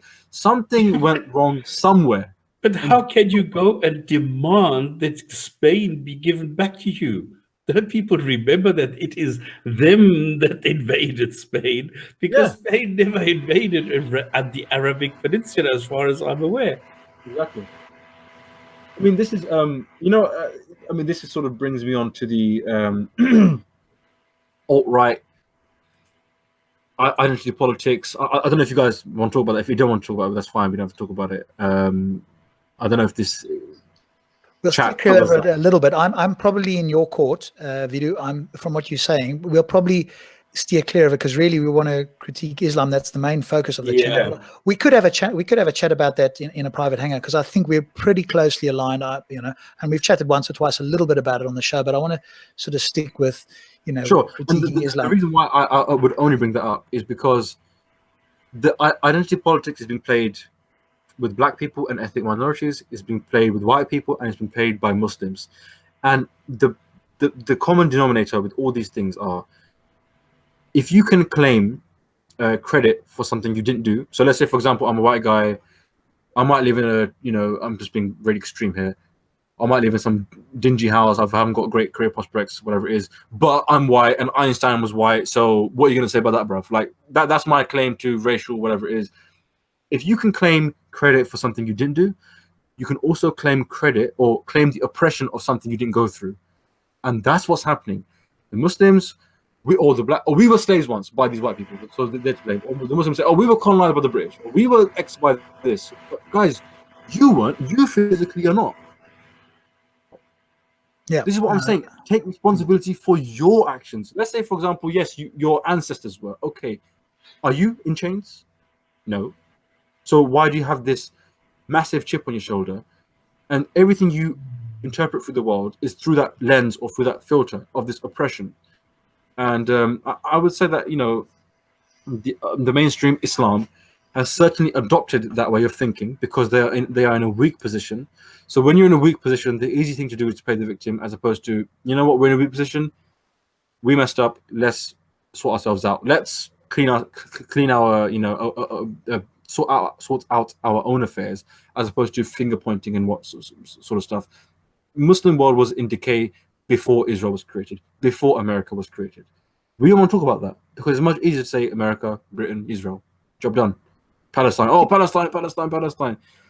Yeah, Palestine as a percentage of the Muslim world, how much does it represent? Probably not even 1% or 1% maybe. I don't know. Even if Palestine was not taken over by Israelis, that would not change anything significantly intellectually in the Muslim world. There wouldn't all of a sudden be scientists now just popping out in the Muslim world because Palestine's solved. The economy wouldn't improve because this is a distraction. This is the Muslim punching bag, the intellectual punching bag which we have, which is Israel, Palestine. And whenever we get angry, oh, Palestine, Israel, oh, Palestine, Israel, or some others, oh, Kashmir, oh, this, oh, that. Guys, your own countries where you are the majority, where you are in control, they are messed up because of you, not because of anyone else. Yeah, I think you're absolutely right. It's a case of, you know, playing the victim is a lot easier, and they're working the system because the democratic system here, we want everybody to have equal opportunity, not equal outcome. That's the big difference. And of course, some of these ideologues want an equal outcome. Hey, because of a history, you need to give me stuff now for free. No, that's not going to work. Work for it like everybody else. And if you look at, you know, various people, be it Muslims or people of other races or whatever, some people have become successful in one of the best countries in the world. If you don't like it, and that's the ironic thing, they get to speak about this in this country. Try and go and try that in one of these other countries and see how far you get. So there's the irony is not, I don't miss the irony with this as well, in one of the best countries in the world, complaining about all these things that historically happened. Yes, some of these things did happen. You know, we're today in one of the best countries, you've got all the opportunities, but instead of taking responsibility, like you said, it's easy to play the victim card. So what's happening, especially with Muslims, but as you say, it happens with these other groups as well, is taking advantage of the democracy and the openness and so forth of the West. And that's kind of a double-edged sword, because how long do you tolerate the intolerable? At some point, you get to draw a line in the sand. That's when you start to get the far right people stepping in and go, we've had enough of this now. We can see our society decaying, and this is what we're going to do. But this is because the majority of us don't speak out enough. And so, you know, it's going to be okay. If we just give them stuff, it'll all be okay. And that's never going to happen. There's never a point where they go, oh, we're all satisfied, until they dominate. And even then, you know, then they start to, as you've probably pointed out as well, then the domination just continues. So there's never a point where it's, hey, it's all okay now. Yep, we're happy. Thank you very much. We'll just get on with our lives now. No, it just never happens. So once you have that, you know, narrative in your brain, it doesn't disappear. So, but, once you open the door, they're not going to close it for you. They will not. Once you open the door for, oh, we'll just give them some stuff, they'll be happy. Well, now you open the door, it's going to be very hard for you to close it, because they're not going to close it themselves, because they're the ones on the receiving end of a lot of benefit. So why would they close it? No, as long as you can play the victim, I guess it suits the narrative. Hey, I'm getting stuff, I can, you know, complain, whatever the case is. But it's strange, isn't it strange that Islam is the only religion that I'm aware of where if you leave or certain things happen, you fear for your life, you get ostracized. Now that happens, I guess, to some degree with the very fundamentalist in the US. If you tell your family you're an agnostic or an atheist, you know, you get shunned or whatever the case is. But I'm not aware of any other religion where you're literally in fear of your life physically. And again, it's a small minority, so we're not saying the entire thing, but the ideology allows people to do this. And again, whenever this is talked about, it's, hey, you're painting all Muslims with a brush. And those of us that talk about it are very careful to say, no, it's not. In fact, the majority of Muslims may not think that, although we can't get into their brain. And Pew polls suggest the numbers are higher than what, you know, the general public and those people would have everybody believe. But it seems to be the only religion where, you know, you've got to be careful of what your name is or if your face is seen or whatever the case is. Like the masked Arab comes on here, it was on here. Can't tell people who he is because, you know, his life's in danger or whatever the case is. And that doesn't happen with other people. So there's something about this ideology that makes it objectively worse than others. And people just don't want to admit this or talk about it. Yeah, absolutely. I would like to respond, but I feel bad because if someone else wants to say something, more than welcome to chip in. I feel like I've spoken so much. I feel like maybe you are the guest. So. I honestly am so honored and privileged. I'm going to use my privilege that I've been granted by you guys and really speak. So this is an interesting point, the whole apostasy stuff. So I remember when I was Muslim, and I obviously, you know, I'm a reasonable guy. I was like, man, it doesn't make sense. If someone wants to leave Islam, just let them leave Islam. Well, why am I going to go and kill them, or why am I going to threaten them? And the explanation that I got, which was actually, this is the funny thing, it's not in the Quran about killing anyone when they leave their religion. It's not, no punishment is actually mentioned. The explanation I heard if someone left Islam was that there was a time during the, I think it was in Mecca, so when the Prophet was weak militarily, that people would join Islam because they wanted to know who also was Muslim, because their identity was hidden, and they wanted to know where they were, where were they based. Yes, I'm Muslim. They would find out some certain information, and once they knew who they were, they would say, oh, I've left Islam. They would go back to their tribe and say, this person's a Muslim, this is where they're hiding out, and that person would be in fear of retaliation or whatever. So the Prophet said, whoever leaves Islam, or whoever joins Islam and leaves Islam, they'll be killed. And in his mind, rightly or wrongly, whatever you want to call it, in his mind, that was to deter people from coming in with the intention of leaving and then selling the people's secrets or whatever it is back to their tribes. Now, isn't it ironic that he was trying to protect people who were leaving their previous religion, right? So it's the pagan religion, and they joined Islam. He was trying to protect them by having this rule. Now, this rule is used to bash people and kill people who want protection for leaving Islam. I just thought, that's amazing. It's a complete 180. And there's so many things within Islam that are like that, but people don't want to talk about it. And I was watching one Arab sheikh on the YouTube saying, if this rule hadn't been established, then many Muslims would have left Islam. So actually, it's a good thing, because you're stopping people from leaving Islam, which means they'll go to heaven. So it's like a safety mechanism. Well, I heard that Islam wouldn't be alive and around today if it weren't for this. Well, there you ruling. go. Yeah. So I mean, when I was a Muslim, I was like, guys, that's not what it means. You know, that's not the real Islam. He wasn't meant to. It was not a intellectual. It's not to punish people's intellectual choices. It was more of a security threat. But if that's the case, and that even if that is true, in practice, that is not true. Yeah, but let's use logics again, because if you look at the claim that all Muslims, every human being is born a Muslim, that means 80% of the planet are all apostates and should be killed. Yeah, I mean that's complete. That really irritates when people say, "Oh, everyone's born Muslim." I'm just like, how on earth did you come to that conclusion? It's just so. And if that's the case, then why don't they naturally find Islam? Why does a prophet have to come and tell you how to live? If you're born into this state, into this fitna, which people are, oh, it's fitna, bro, it's fitna. Okay, sorry, not fitna. It's fitra. If you're born into this state, why do we have to go through so many logical proofs and so many arguments just to prove to you that you're a Muslim? If I'm a Muslim and I'm born a Muslim, I should know it. You know what I'm saying? If it's so inherent and so part of my DNA, why do so many people in the world have a problem accepting it? Did you believe that, this Fitra thing?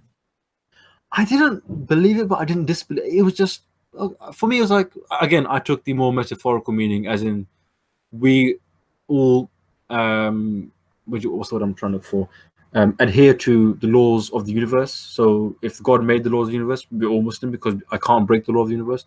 Again, hairy-fairy ways of getting around it. But that wasn't something that I really sort of paid too much. Self-comforting and projection. Yes, we project our own values onto God, and we have a personal relationship with God, like some sort of MSN friend. Then you can say, you see, I told you so. Hang on a moment. Vidu, maybe you can comment on this and Stops as well, and maybe even TJ, if you've got knowledge on this.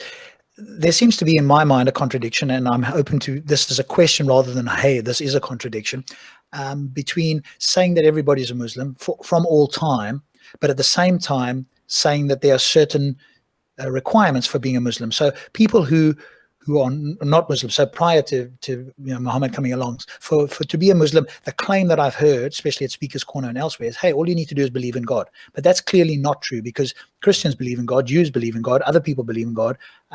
But so there must be something more. So it seems to me contradictory to say everybody's a Muslim because the only requirement is believing in God. But then actually the requirement to be a Muslim is more than just believing in God, because there's other people that do. So you've got to believe Muhammad is the last prophet and follow the 5 pillars, etc. So there seems to be a contradiction in my mind. Maybe you could speak to that. Stops if you want to go for it. Or your thoughts, if you like, whichever. Do you think there is a contradiction then? Oh, I think 100%. 100%. There are more requirements than just believing in God. 100%. 100%. You've hit the nail on the head.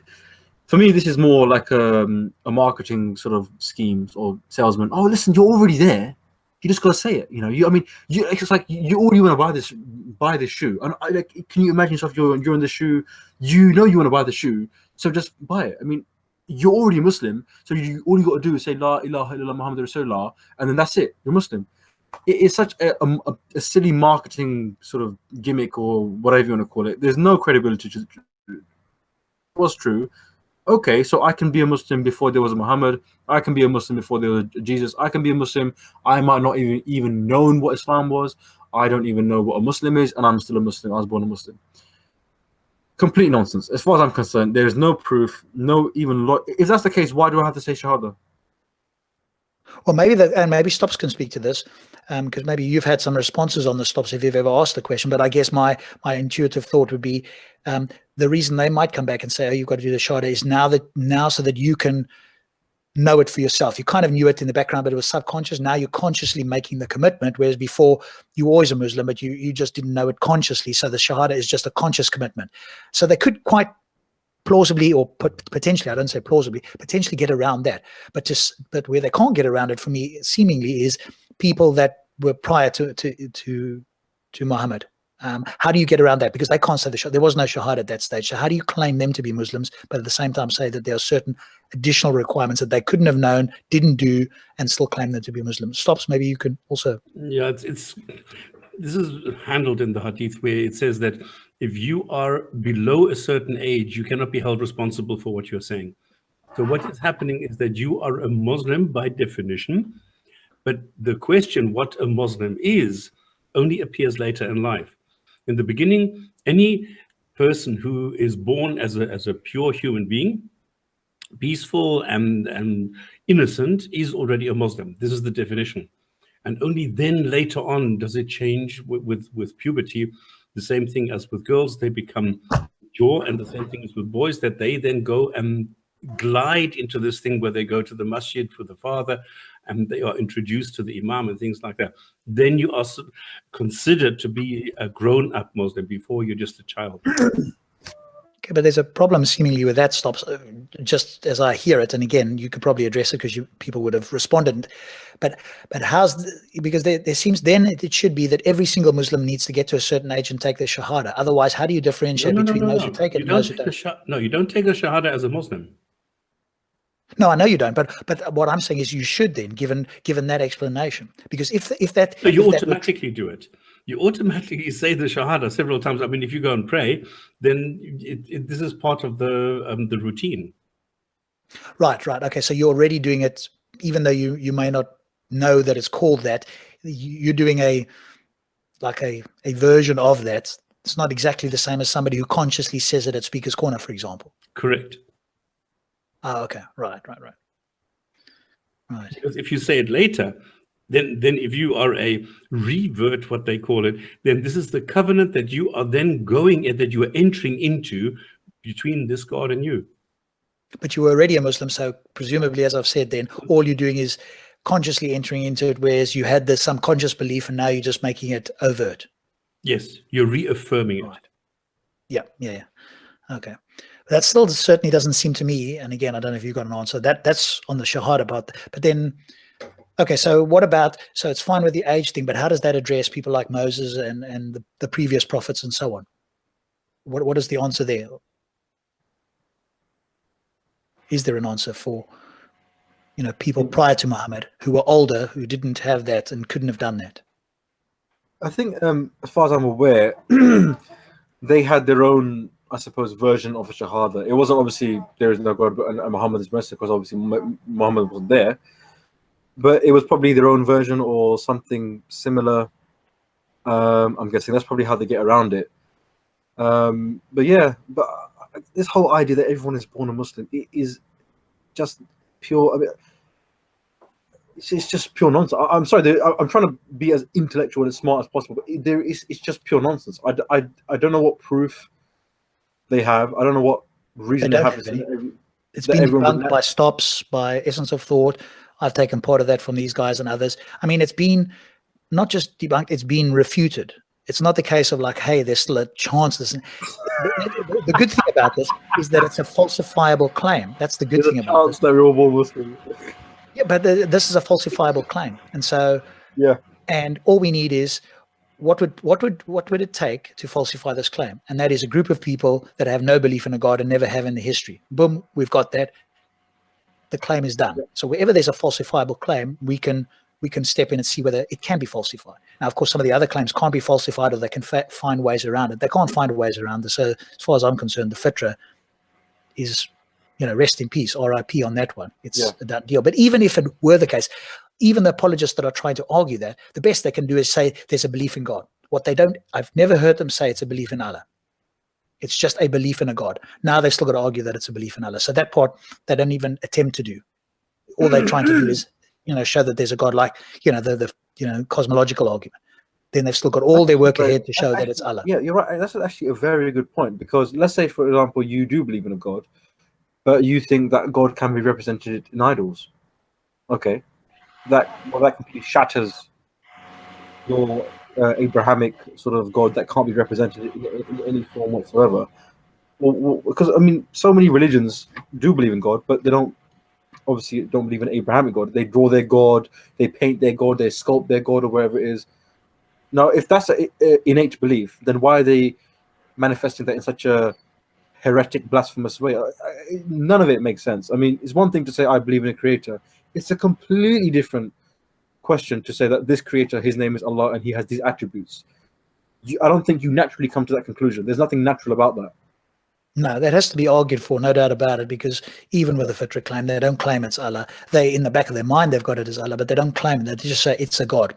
Now, the Christians, of course, have got a tenuous link, a hugely tenuous link for all of us, which is, hey, once we get to a deistic God, then their argument is Jesus died, and that's their extremely tenuous link. I don't even see that tenuous link for Muslims. So that, Jesus dying, being resurrected, and saying, "Hey, I'm the Son of God," all of that for them goes, "Hey, we've gone from deist to my theist God."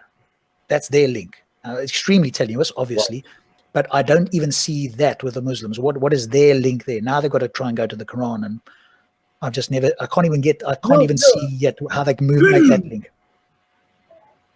Sorry. No, actually, I remember hearing this from a sheikh. A pretty, reasonable educated sheikh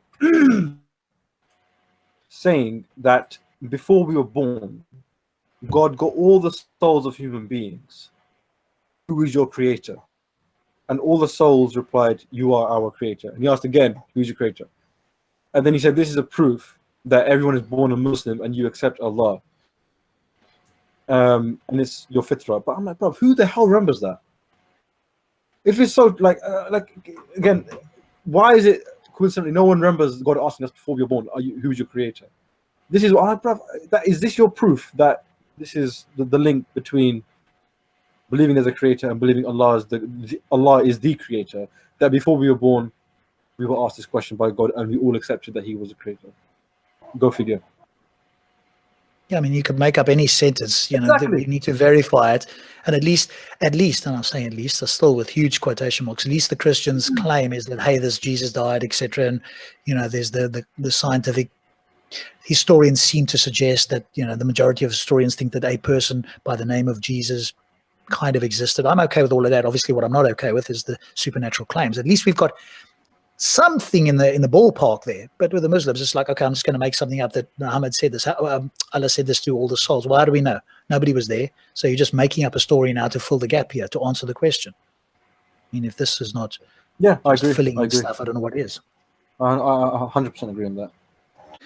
So going on video, I mean, Veedu, I should say. Veedu, there we go. What would you say is the sort of the hardest thing that do people respond to your videos and like challenge you as an ex-Muslim, or do they just find it funny? And that's what sort of responses do you typically get to your videos? So I get a variety of responses. Some people, like you said, just watch it, haha, that's funny, look at this guy doing the Zakir Naik impression, and that's the end of that. I think it resonates with them. I have one. I remember I made this video on the Jal, you know, the Antichrist. He's going to come back in these. I've probably know these. The Antichrist. He's going to be this short. He's going to have one eye. He's going to be very muscular. He's going to have Arabic on his forehead written Kafir, but only the Muslim can read it. And I actually did a physical description of that, where I put myself in. I had an eye patch. I had a Kafir on my forehead written. I was like 4'2". I was on my knees. That's what he's going to say. I'm Jesus, right?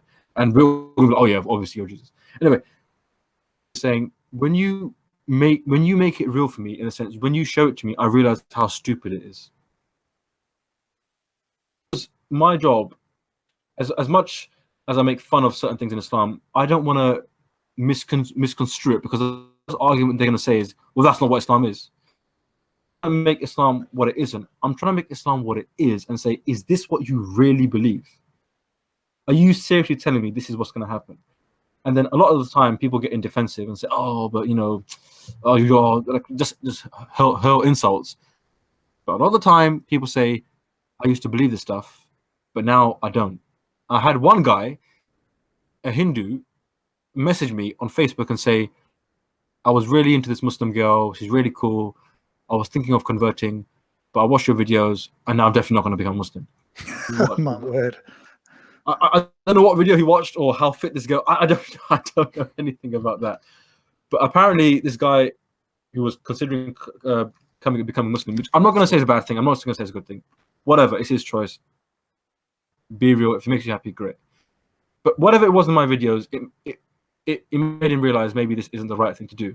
And I've heard a lot of people at Facebook, YouTube saying, "Veedu, I wish I could even share your video on Facebook. I wish I could comment on it, but I can't, because if someone sees me comment on your video saying, haha, very funny, they'll be like, why are you saying it's funny? Because why are you doing X, Y, and Z?" So I would say the majority of the people that comment are positive, even by Muslims, close to the ex-Muslims or atheists or skeptics, whatever. The vast majority of people say it's all good, you know, it's fine, it's funny. Very few people actually troll me, and that's possibly one of the reasons why, is because I'm not that big yet. So I'm again, a very small group of people who actually know me. But maybe if I like, I don't know, 1 million followers, then maybe the percentage of negative comments would, I'm sure they would. But honestly, I was surprised at how positive people were to my videos. Genuinely, I thought there'll be like 10% of people who say, "Oh, it's really funny," but most of the videos would have more dislikes than likes. I really thought that, because I thought the Muslim thing doesn't exist in the world, maybe for a good reason, because people don't like it. But it does exist, but people do like it, and there's a massive gap in the market for it. Yeah, I think you're right. I think it sounds like, and other people have said the same, there's a lot more people who are skeptical, who are potentially closet non-believers or whatever the case is, or, you know, hopefully, you know, hopeful ex-Muslims, and they're unable to say it for restrictions in their countries or their family or their community. And so they look online, they've got access to the internet, and they come across somebody like you, and they go, "Oh, you know, this is the kind of thing I wish I could say and do." And so some people maybe not live their life, but they have those vicarious moments through you, wishing they could do this or say this or whatever the case is, but they're not able to. So I think you definitely fill a gap there that I think is very valuable for those sort of things, because they can't necessarily change for, you know, probably very serious reasons. Yep. And so if you can bring a little light to their life, in a sense, then, you know, that's a step in the right direction. I've had many mentors in my life, and one of them said to me at one point, our job is not necessarily to cure the world in a single step, but if somebody takes a small step, then you've done something in that person's life. Now, you would, maybe your videos, you'll never know, somebody will, but that's the thing, and that's the thing that I think is powerful, is getting those responses, because hopefully that gives you the momentum to do it as well, of people responding, hey, I love this, hey, I wish I could say something, I can't for X, Y, and Z reasons, and you can sympathize with that, and that I think is powerful, because the internet, I think, is the enemy of Islam or religion in general. There's information to be found. People are becoming more awake. They're looking for things, and they can't keep it down forever. And I think this is the catalyst, the turning point. I believe and hope would be the internet, especially in the majority Muslim countries, where they're not able to have the sort of free speech and so forth that we have here. Oh, thank you so much. I really appreciate that. This is 100% right. Even if you can make one step, incremental step, we're heading in the right direction. 100% agree. I really do agree with that. Yeah, and I think we on the show here do believe that Islam does not stand up to critical evaluation in any sense, and so that's the big thing. And the more we can get that message out in whichever way, you're doing it through fun. And I think that for the hardliners, maybe they might dislike you more, but the moderates would probably like you a lot more than, say, myself or Stops, for example. So I think there's a place for everybody in getting a message out there and being critical in whatever way that is. I think that's a very interesting point you just made there. That my type of content is more geared towards moderates, because the hardliners, they're not going to engage with you. When the moment you start ridiculing, they're not going to do it. It's like a thin-skinned dictator. The moment you start making fun of him, then that's it. They're gonna what's the word I'm looking for? Retaliate or shut you down or whatever it is. But those moderate Muslims, they're willing to give it a try, and that's what I found out. That my criteria was, if I can make my family laugh, because I know they're good people, ballpark. If they're like, Waleed, that's too much, then I know I've gone a bit over the top. So that's the sort of my barometer. So they're your benchmark. Okay, no, that's exactly my benchmark. That's what I'm looking for. Yeah. Yep. And I guess what I haven't seen, because I haven't watched every single one of your videos, but what I haven't seen is let's put it this way, satirized Muhammad himself, or is it more other people or the Quran, or what is this, generally speaking, the subject matter of your satire? My satire, Muhammad is off limits for obvious reasons. I mean, forget my security. Even if I was like, heavily guarded, forget that.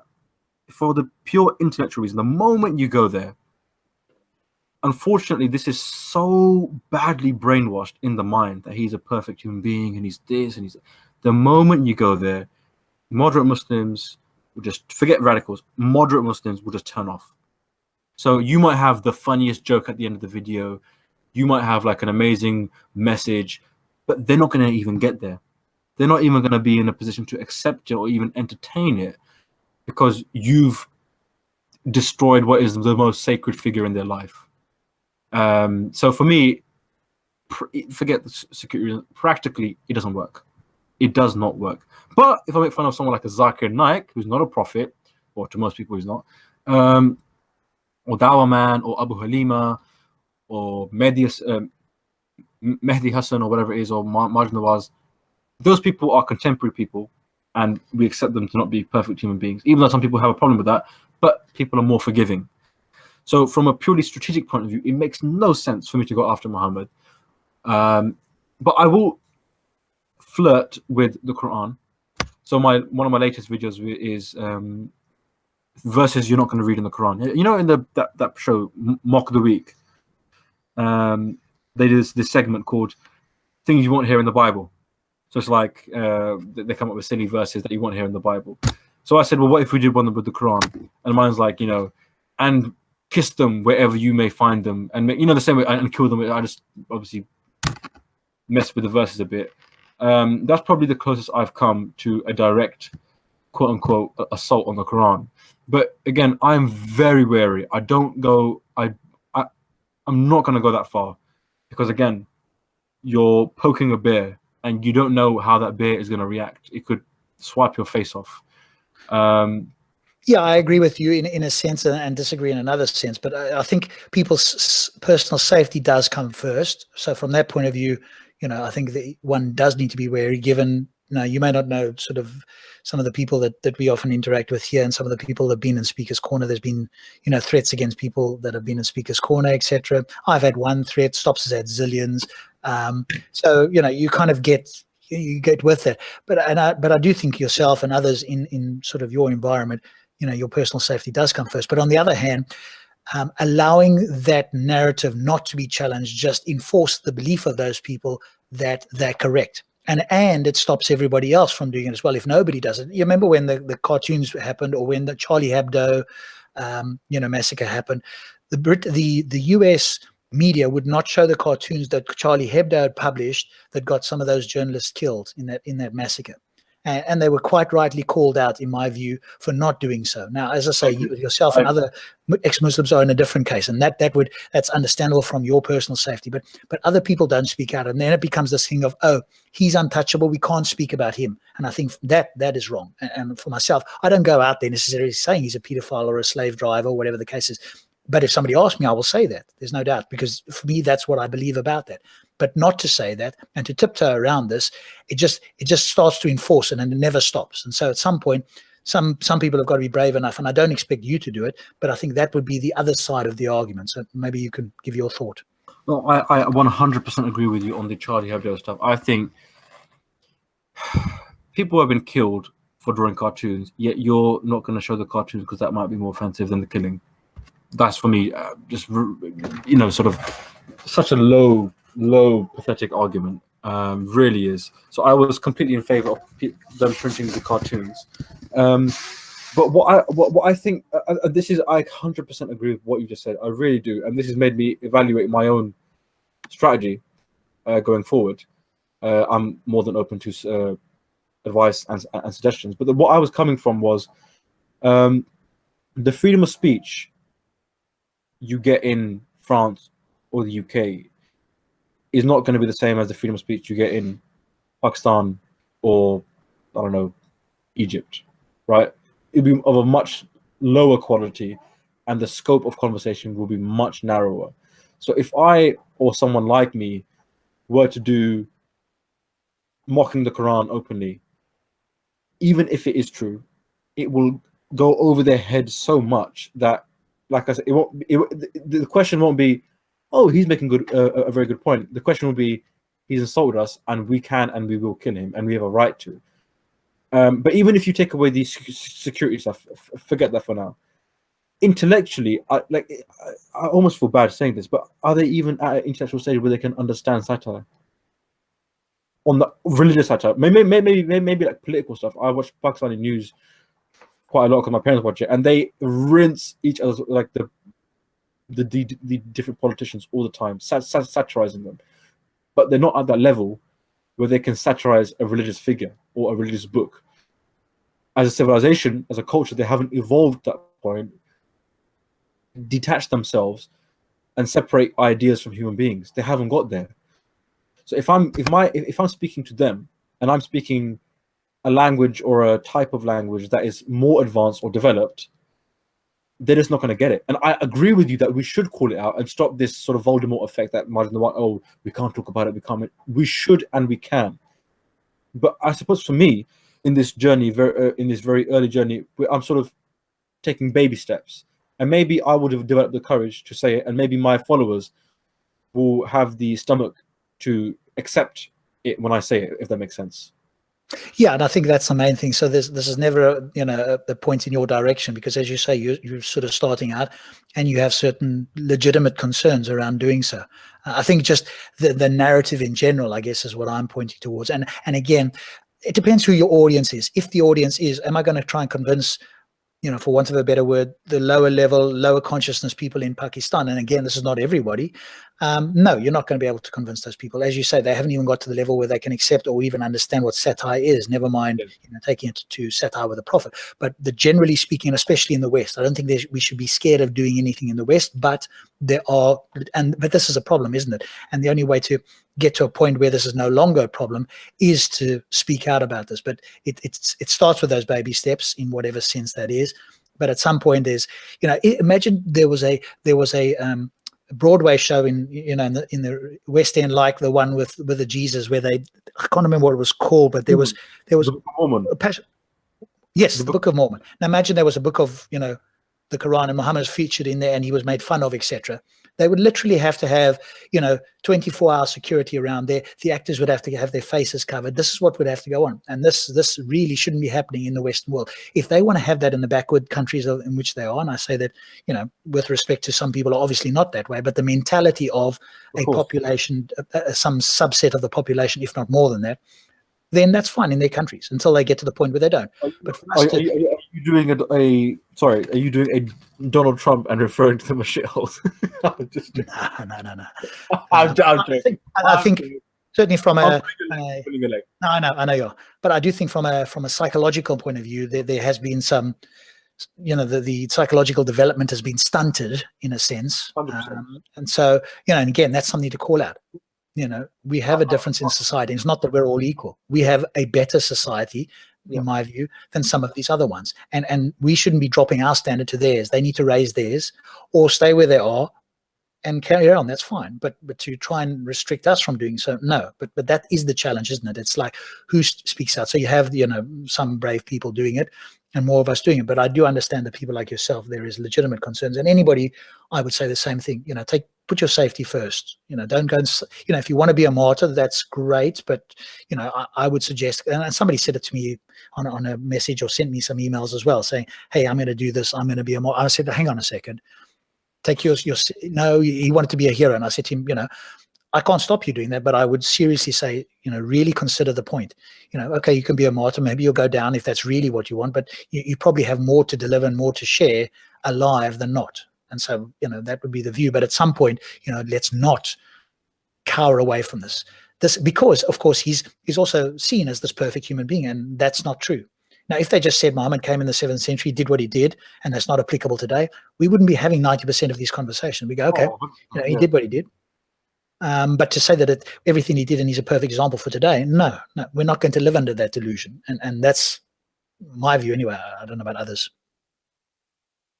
Yeah, I 100% agree. And also, like, for example, it's like you get different, like you get like a Jerry Seinfeld who's very down the middle of the road, who's not going to swear, who's not going to talk about sex, who's not going to be, crude with his comedy. But then you got someone like a Dave Chappelle or like a whatever. You get different brands of comedy and different. So, for example, me, I'm doing a very sort of PG version. Someone like a side 10 atheist was doing like a plus 18 sort of satire caricature of Islam or of religion. Now, I've watched his stuff. I'm a big fan. I 100% support him. But I know that is not going to be accepted or even entertained by 99%. Or I say 99%. I don't actually know. But the vast majority of Muslims, they won't even get that far with his material. With me, I'm just trying. Like I almost feel like sort of stupid or arrogant. Like, oh, I'm trying to teach them, or I'm trying to, like, for example, when you go for swimming lessons, you don't just chuck someone in the deep end. You sort of, you put the floats on, you put them in the shallow end, let them walk around a bit, let them get used to the temperature of the water. That's what I feel like you were saying, as a civilization, that's where they're at. As much as I would love to be outright or this is what it is, and just say something as it is, you kind of have to just sort of ease them into it. That's how I feel. But I 100% agree with you and say that. Yeah, I can never fault your personal view on it. I could, as I say, speak to the general view of it, which I think I have. Generally, we should defend our free speech and not hand to these people. But still, put your personal safety first. Put your personal safety first is the caveat I would have there for people, especially like you. Yeah, and also, I'm not that kind of. Forget religion. I'm not the kind of person right now in my life where I would be comfortable. For example, I don't swear in my videos because I know my parents wouldn't be happy. That's not a religious reason. It's not a security. It's just that I still live in the house. I've still got to show my face. I'm not going to be overly sexual or crude and like those kind of jokes. Do your parents watch the movie, the videos at all? They did. They watched every single video in the beginning, and Okay. just up until now. But I think they've kind of stopped watching it because I think they realize, or they kind of, again, without giving too much away, not for security reasons, but I don't know how they would feel if I said it, but they sort of realize, okay, in the beginning they thought, oh, it's just like a hobby, it's just like a thing he does, and he will stop doing it, he'll get bored. But obviously, I'm not doing it for a hobby or for something that's just, you know, I play football on the weekend. I genuinely believe in free speech. I genuinely believe in satire. So when they realize I really, ideologically, I do believe in this as a vehicle, as a means of challenging extremism and calling out nonsense where it's nonsense.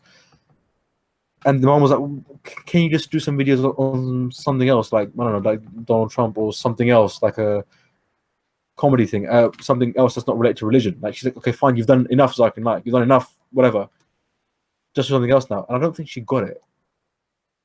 It's like, in the beginning, she was like, no, it's not just about doing Zakir Naik. He's not the point. The point is, I'm challenging certain beliefs. I'm challenging extremism. I'm challenging this idea that you can't talk about certain subjects or certain religions. And obviously, I'm using Zakir Naik as an example. But when they got that, I think they became a bit less interested in my videos because they realized it's not just something he does when he's bored. It actually means much more than simply dressing up as Zakir Naik or whoever and taking the mick. Does it make sense? Yeah, definitely. So let me ask you a question. Perhaps you can speak to this. Why is it, because this is beyond my understanding, and obviously not being a Muslim, it just like boggles my mind. So maybe you can speak to it certainly from when you were a Muslim or just your thoughts in general. But why is it that Muslims, in some Muslims, and again, you can tell me whether it's the case for you or your family or anybody else that you know, put Muhammad on such a pedestal? I mean, he died 1400 years. Nobody even knew him. They barely knew what he said. I mean, you know, if you believe what is said in the Quran and Hadith, even that is probably a very small percentage of what he actually supposedly said. But why is it that some Muslims will take him to be, they feel more highly about him or love him more, or whatever term you want to use, than their own family, the people that brought them up, that brought them into this world, that cared for them and loved them? Speak to that mentality, because that is just alien to me. To be completely honest with you, I heard this a lot, but even when I was hearing it as a kid, when people used to say in the mosque or imams, you're meant to love the Prophet more than you love your own parents or you love your own family, whatever. And I this is when I was even young, so, you know, quote unquote, more innocent and more susceptible and prone to these religious beliefs. I asked myself, do I love the Prophet more than I love my own parents? The answer was no. Like, it was so strange that I actually wanted to love him more. I remember thinking, I really want to, but I don't know the guy. So how do I love someone who I don't even? I've got a grandfather on my mom's side who died before I was born. He died when my mom was 14. Do I love that grandfather? If I'm honest, I don't know if I can, because I never knew the guy. If I can't even love my grandfather on my mom's side, who I never met, how can I love a guy who's 1400 years ago, not even from my quote unquote tribe? I haven't even seen a picture of it. At least I saw a picture of my grandfather. I was like, I can't do it. I really can't do it. So I don't know how many people, Muslims, genuinely love the Prophet more than their family. I would doubt, again, I can't prove this, that most of them do. But I think they use it as a virtue signaling tool or a test of, look how religious I am. I love the Prophet more than my own family. It's almost like a, you know, like a virtue. Oh, look how bad, look how sort of amazing I am. Look how religious and, you know, fervent in my belief. I love my Prophet more than my family. I'm willing to die for the Prophet. It just becomes like a sort of show off kind of thing, isn't it? Again, if you were to genuinely ask these people, I don't know what the answer would be, but I highly doubt if we're gonna respect the word love and not just twist it as in, oh, I love that girl, but I met her once. If we're going to really respect the word love, I don't think they would genuinely love the Prophet more in their hearts than their own parents.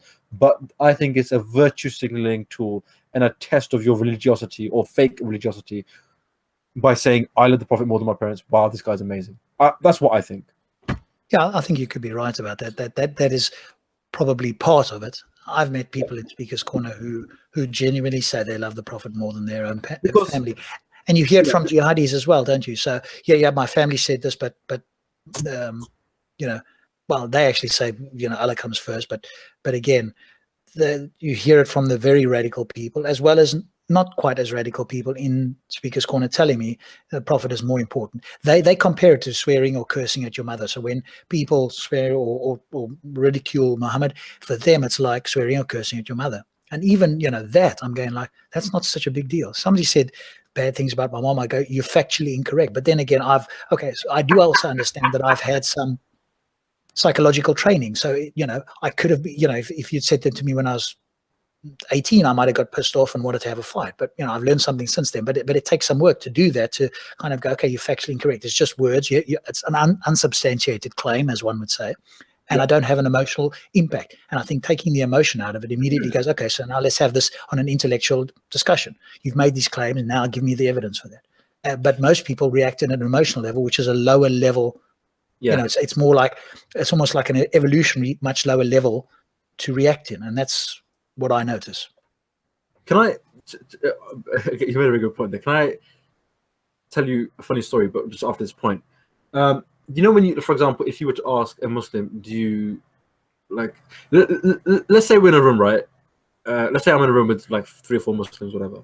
And I ask the first Muslim, do you love the Prophet more than your family? And he or she says yes. Now, once I ask the first, now how can the second Muslim I ask the same question to say no, I don't? Because now the first, you sort of see that, because now he can't say no, because then he seems like, oh, either less religious, or he respects or she respects the Prophet less than the first guy. If that makes sense. Now that it's like a ratchet effect. Once someone says, well, you have to love the Prophet more, you can't say no, because then you're sort of attacking the centerpiece of your religion and your existence, the most perfect human being on the earth. We know about him, and you're going to say you don't love him more than your parents. So that even if Muslims don't love him, or you can't say it. I remember, this is the funny story. This is going to sound so weird. Me and my wife, when we were Muslims, we had this, we did this Muslim speed dating thing, where you would get Muslims in a room. Most of the time, they're socially awkward, can't find a spouse for themselves. I'm being really deep. It's not. It doesn't just happen with Muslims. It happens with everyone. But you know, this is and Muslims have their own problems when it comes to finding spouses, because it's haram to talk to girls and boys. Anyway, so me and my wife did this. We only did it once because we kind of got bored of it.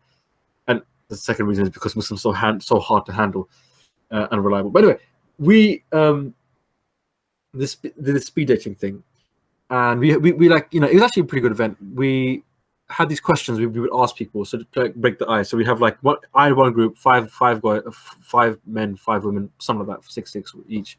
And I asked them, you know, what do you think about gender roles? What do you think about, you know, where do you want to be in 5 years' time? If you can meet one person, who would that person be? And the point of these questions was just to sort of give other people an indication of their personality and their dreams and aspirations. So then it came around to the question of, if you could meet one person, who would you meet? Now, the first person said, I would meet the Prophet Muhammad. Sallallahu Alaihi Wasallam. Okay, great. Now, the other people after that person, if they were to say Bill Gates or, I don't know, some other person, how bad would they look that the first person has said, I would meet the Prophet if I had a chance? And the second guy's going to say, oh, I would meet, I don't know, Dave Beckham. He would automatically look worse than the first guy, if that makes sense. So it becomes this virtue signaling tool to say, well, I love the Prophet more. So now you, by default, although yes, you physically can say, I don't love him, but in society and societal norms, you can't say that, if that makes sense. Am I making sense? According to Islam and to Muslims, absolutely. Yeah. So in that circle, when the first guy said, I would meet the Prophet, the second person said, yeah, I would meet the Prophet as well. And then I said, okay, guys, let's talk about living people. Which living person would you want to meet? And then this is after the death of Osama bin Laden, or whatever you want to call it. Someone said, I'll meet Osama bin Laden. I was like, firstly, he's dead. And he goes, no, he's not. I was like, what? So what? Is he alive with Tupac? He goes, yeah. I was like, bro, for God's sake, don't go there. This is about you trying to find a chick. It's not about you and your conspiracy theories. Just let's just keep it mainstream. But anyway, once he said that, all the girls went completely off him, and he was actually the best looking guy in the room, amazing good looking guy in the room. But once he said that, he got found out, which was precisely the point of the question, was to show your personality. He's obviously, anyway, a conspiracy theorist. But that's what I find. You can't. It's the unbelievable amount of virtue signaling that I found in Islam. It's just nauseating, and this is one example of it. Oh, but is there anything that would convince you to go back to Islam? No, not as a practicing Muslim, but I am willing to engage with Islam, as I am willing to engage with anything that I find interesting, as an idea, as a part of history.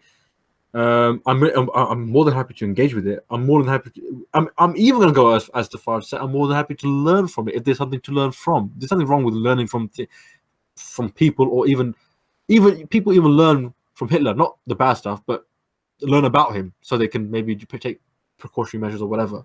So I don't have any problem in learning about it or even talking about it, engaging with it. But for me, it's completely dead. What have I got to gain? And this is going to sound like a free market capital, but what have I got to gain from by being a Muslim? If I don't believe in God, if I don't believe in heaven and hell, I don't like praying. So what do I have to gain, materially or otherwise, spiritually? Personally speaking, I would have nothing to gain other than finding it interesting to talk about and engage with.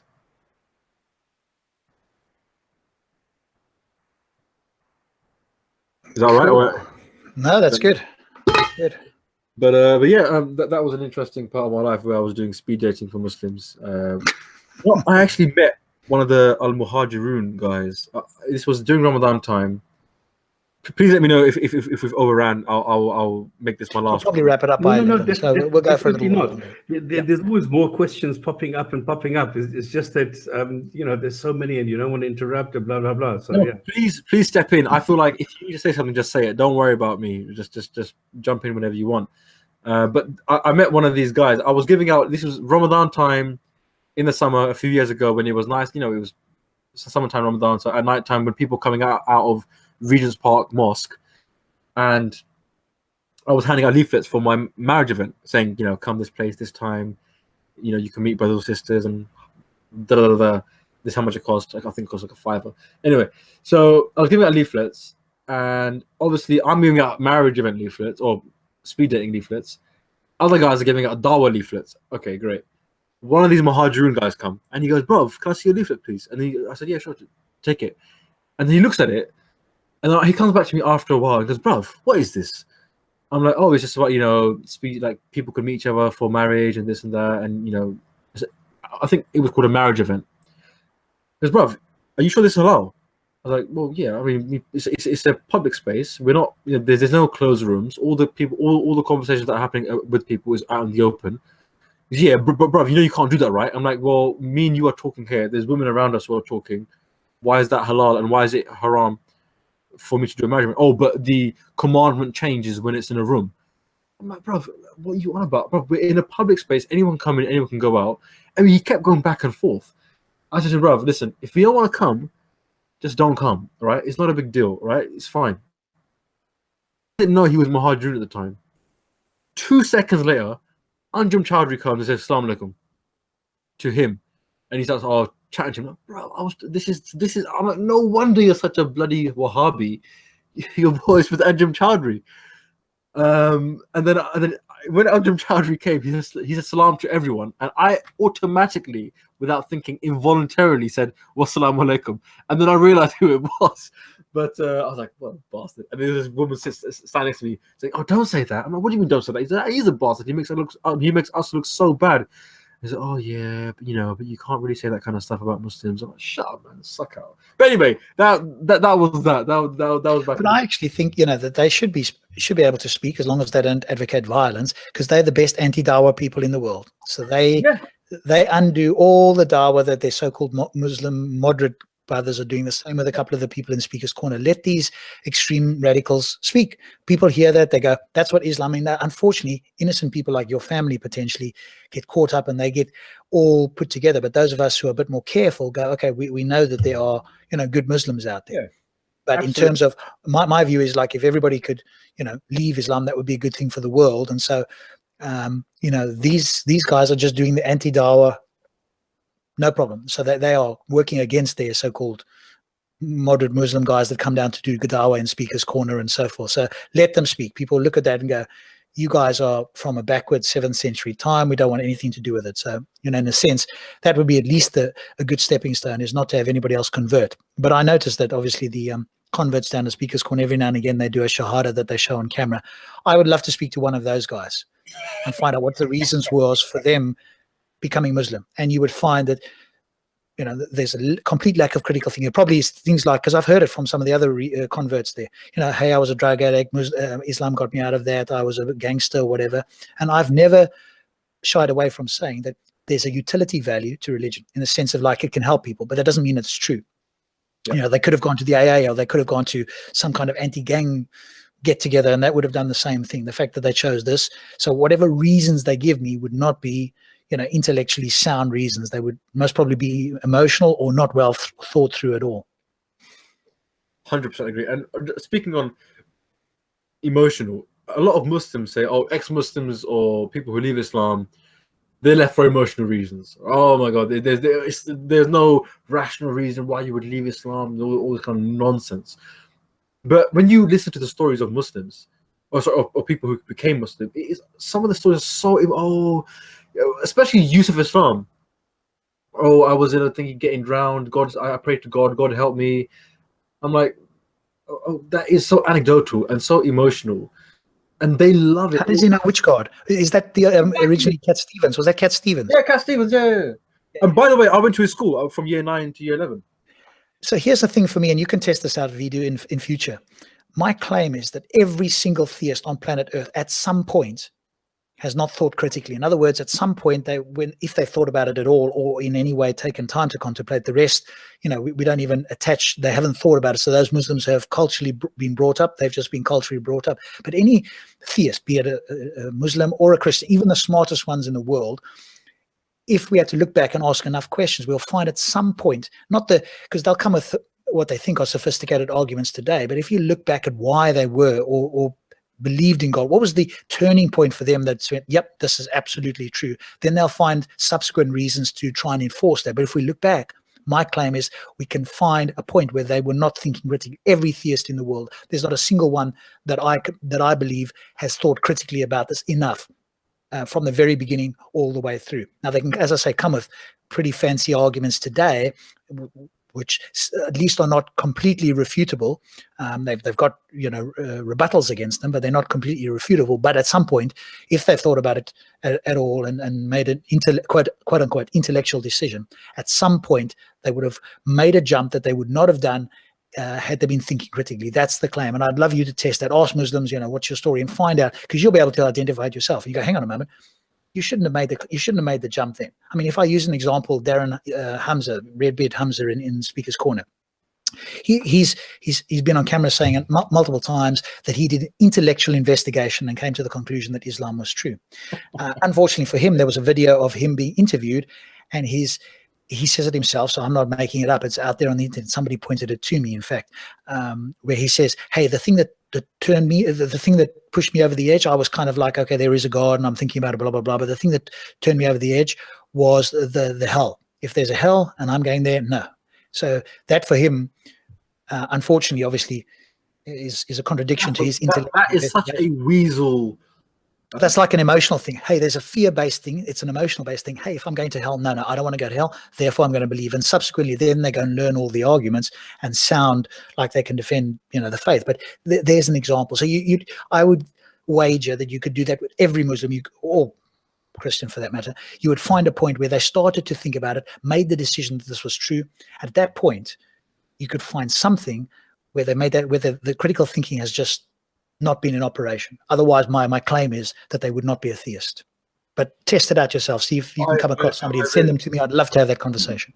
I think you're onto something. I really do agree with that, especially when these beliefs are taught to us from at such a young age, and we don't really have an understanding of the world and or whatever. We just operate in our own small minds, and it is in that age where we are so malleable. And when things happen to you and maybe you look for an explanation, or we were taught something at school, whether it's out of fear or out of love or the promise of heaven or the fear of hell. So many things could be part of that sort of, so many ingredients part of that sort of cocktail, which makes you believe in God. And that is the irrational jump, the irrational leap of faith, which is why it's very hard to get out of that, because we might be talking about intellectual or theological issues because that's what we can deal with. But maybe the approach isn't to do that. Maybe it's to say, well, why do you believe? What about believing God makes you happy, or what about it makes you sad? Maybe that is the approach, because it's like we're playing chess, but they're playing checkers, and we're never going to beat them at checkers because we're playing by different rules. So if we come up with the most robust intellectual argument, they'll still wriggle out of it, find some sort of way with wordplay or, I don't know, acrobatics. But the real way to get to their brain may be through the heart. Who knows? Yes, I think that could definitely be an approach. I guess and again, having, had some experience in sales and marketing as well, it's who's your target audience. And mine are not those people that need to be convinced to get out of it in that sense, in the sense that you mean, which is like they want to hold on to it. And now you have to give them overwhelming reasons not to. Ideally, my perfect customer, if you want to call it that, the perfect person that I'd want to appeal to is the person that's going, hey, I'm looking into this intellectually, honestly. I am a Muslim. I'm not sure that it's true. I want to go out there and I want to find out. And I am open to being convinced that it's not true. So the level, the bar doesn't need to be pushed as hard. They're already open to it. Yeah. Now, obviously, they can go backwards and forwards to whatever degree. I understand that. And there's somebody in the chat at the moment who's gone backwards and forwards to some degree as well. But those are the sort of people, because the people that are staunchly, and you've got to fight, just like pulling a bar away, they must be putting their hand out and going, hey, share with me something. But if they got if they got clenched fists against their body, that's a much harder person. That isn't my ideal people. There might be, and you might be able to, and other people might be able to get to one or two of those people, but that wouldn't be the ideal person that I would want to interact or hope would, do it. It's the people who are already thinking, and there's, by all accounts, many of them out there, probably in the hundreds of thousands, if not millions, that are thinking about these sort of things and going, hey, I've just been spoon-fed this stuff. I want to look into this myself, and I'm open to being changed, like you were potentially at some point.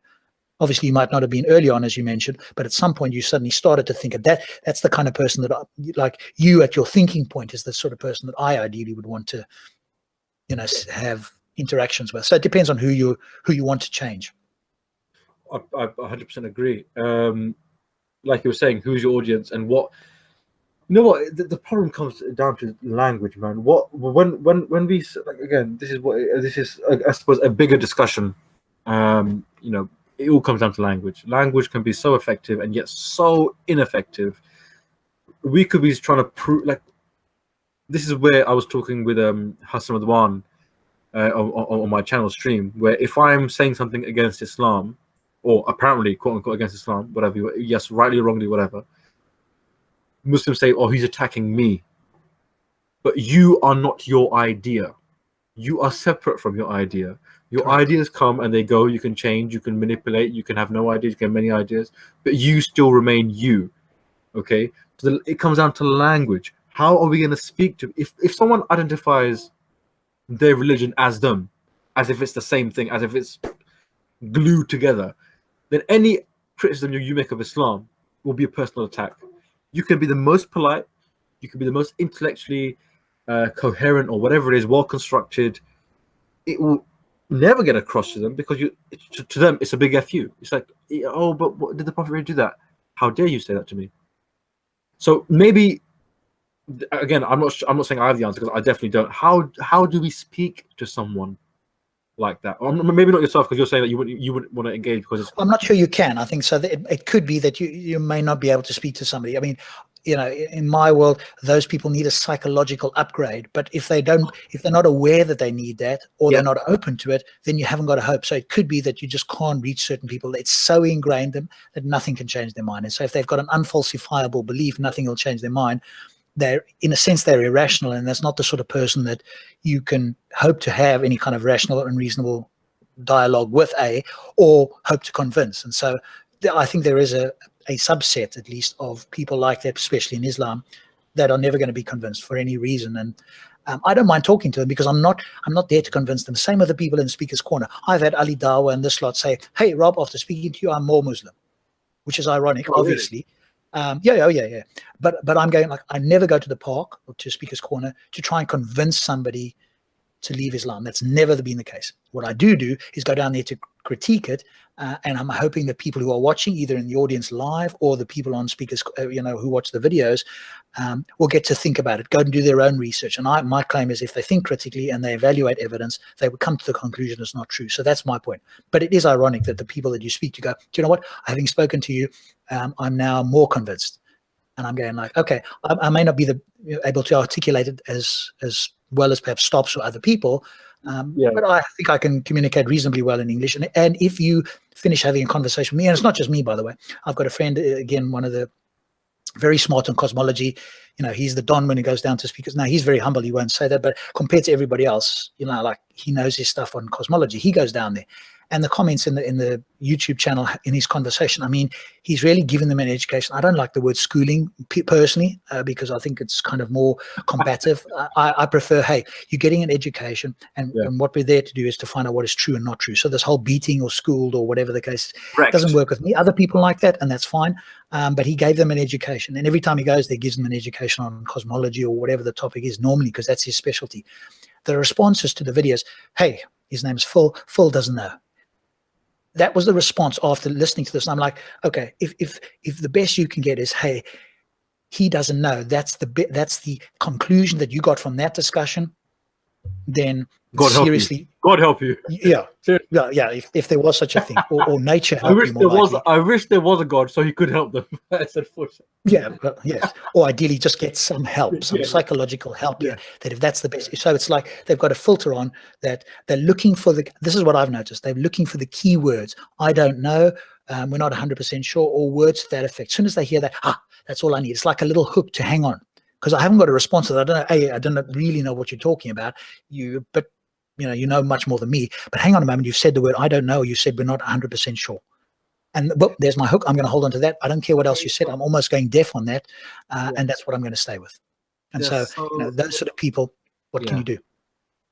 So dishonest, because the whole point of the conversation is that you tell the truth to the best of your ability. If you don't know, that doesn't mean you're wrong. That doesn't mean you can't know in the future. It just simply means you don't know. And I would appreciate someone telling me I don't know, as opposed to coming up with some elaborate apologetic about, if you read the verse upside down, then it means this, and that could be translated into this and that. And bruv, if you don't know, just say you don't know. I've got much more respect. The irony is that religion requires this level of certainty. But even if you look at the definition of knowledge and you look into that, knowledge doesn't have the word certainty. So again, what they want is to have a level of certainty that they are completely unjustified in even attempting to have. And even the philosophical side, they know this. So one or two of the ones that have looked into this know that this is not the case, but they try and dodge around it. But this is what they want, certainty. And of course, the irony is they have no certainty at all. And when you come without certainty, but good reasons, and you are humble enough to say, hey, we as a human species, or the smartest humans on the planet, don't yet have, a conclusive answer. That's all they need to go, do you know what? That means my faith has still got a chance. No, they're not using those words, but essentially that's the thing. I've still got a chance, or it's probably still true. Because you guys don't know, it's probably still true. But even if we did know, and we could say, hey, here's the scientific evidence for what happened at the origin of the universe, they would still find some way to not do that. Some of them would maybe start to shift, but as long as we have these gaps in our knowledge, they use the God of the gaps. And as soon as you say that, of course, no, we're not. They hate that words, but that's what they use all the time. I mean, Ali Dawa is just a star pupil of this. He'll come with the simplistic arguments. You ask him a few questions. It's like, you can see the gears trying to work. He doesn't really even understand what you're doing. And it's not a difficult question. I'm not like asking him a deep philosophical question. He comes with complexity. This is the sort of thing. If you haven't watched it, you watch it, and maybe it's a bit of comedy to you. It is to me a little bit now. Comes, hey, which is more complex, my shoe or this phone? And some people, and what they're appealing to, of course, is intuition. Most people's intuition is, the phone must be more complex because it's got chips in there, and in your shoe is just a shoe. And so all I asked him, okay, well, give me a criteria to judge complexity. Because all I did to him, I took a water bottle and I took a tissue, and I said to him, which is more complex? Because he's taking the extreme Yeah. to try and show an argument. So and now I ask him, and now he's like, doesn't know what to say. I said, just give me a criteria that we can judge what's more complex. Now that, to me, that's not a difficult question to ask. This is beyond him. So this is the sort of thing we get, these very simple, not everybody's like that. Some of them try to, articulate the arguments, but they're all borrowing it from the Christians. They don't really understand the arguments. They've got substantial rebuttals to them. So, not that they've been refuted necessarily, that's not always so easy, but they've got substantial rebuttals. But this is what they sort of do. And so what they appeal to is people's intuition and the low-hanging fruit, the people who go, yeah, that sounds right, I'm going to go with that. Instead of people going, hang on a moment, let me go look into that. If it's that simple, there might be a catch, because if it was that simple, everybody would believe it. I said that to him straight. I said to him, if you think your argument is a knockdown argument, how come the smartest people in the world don't believe this? And he's like, oh, well, they should. I'm like, okay. Somehow Ali Dawah has got the answer here, where the finest philosophers and smartest people in the world, I try and listen to smart people, don't have it. There must be a catcher. Either they are completely stupid, or perhaps there's a fault in your argument. But it's battle to you are doing the Lord's work by reinforcing their I'm just joking, of course, but it's just unbelievable. Everything is black or white, yes or no. Is this more complex? Or this more complex? It's so formulaic and it's so boring. It's so boring. It's unbelievable. Yes, they don't want nuance, because they probably don't understand nuance. And I'm not saying I'm an expert. I don't mind. By the way, it doesn't sound like, oh, Rob's all this intellectual. I'm not, and I never claim to be. And I don't have problems with ignorance, because ignorance can be cured with education. What I have a big problem with is dishonesty and disingenuousness. Those, for me, are no-goes. And so when that happens, and that's happened to me, and I've interacted with a few people like that, that's a big challenge. But ignorance, I don't have a problem. Somebody says, I don't know. Do you know what, Rob, I don't know. Let me go. Perfect. And I've always said that. I don't go down there to win arguments, but I do go down there to have that conversation. And I've said to people, do you know what? I don't mind if you don't have an answer to that. This is not about me trying to laugh and say, oh, you don't have an answer. Go away, think about it, come back, let's have a chat again next time. I want them to go away and think and to research and to find out. Maybe they come back with a better version of the argument and we can go through that one. That's my intention anyway. But everybody's different. But that's what I want them to do. But of course, people like Dawah and some of the other apologists, they just keep rerunning the same thing. And they've been educated by Phil, especially, and sometimes other smart people, and I don't include myself necessarily. They've been educated and they come back and say the same thing. Now I'm going, okay, hang on a moment. Now we've got dishonesty going on here. So there's that sort of thing as well that goes on. And so, it's mostly just a case of, like, you kind of give up with them. You're never going to convince them, but all you can do is hope that other people watching will make a difference. And I think the same for you. With your videos are different. You're not having that one-on-one interaction necessarily, or maybe you'll get there at some point if you want to or not. But it's all in different ways. And I think the more of us that can do this in our different ways, the more people will reach at a certain time, because they've got to be ready for it as well. There's no good, trying to convince an extremist. You're very unlikely to do that. But, if they're a bit further down the line, then, your way might work, Stops' way might, mine, somebody else, whoever, so. I just want to ask a couple of questions in the chat here, if I can, just to sort of get towards finishing off here.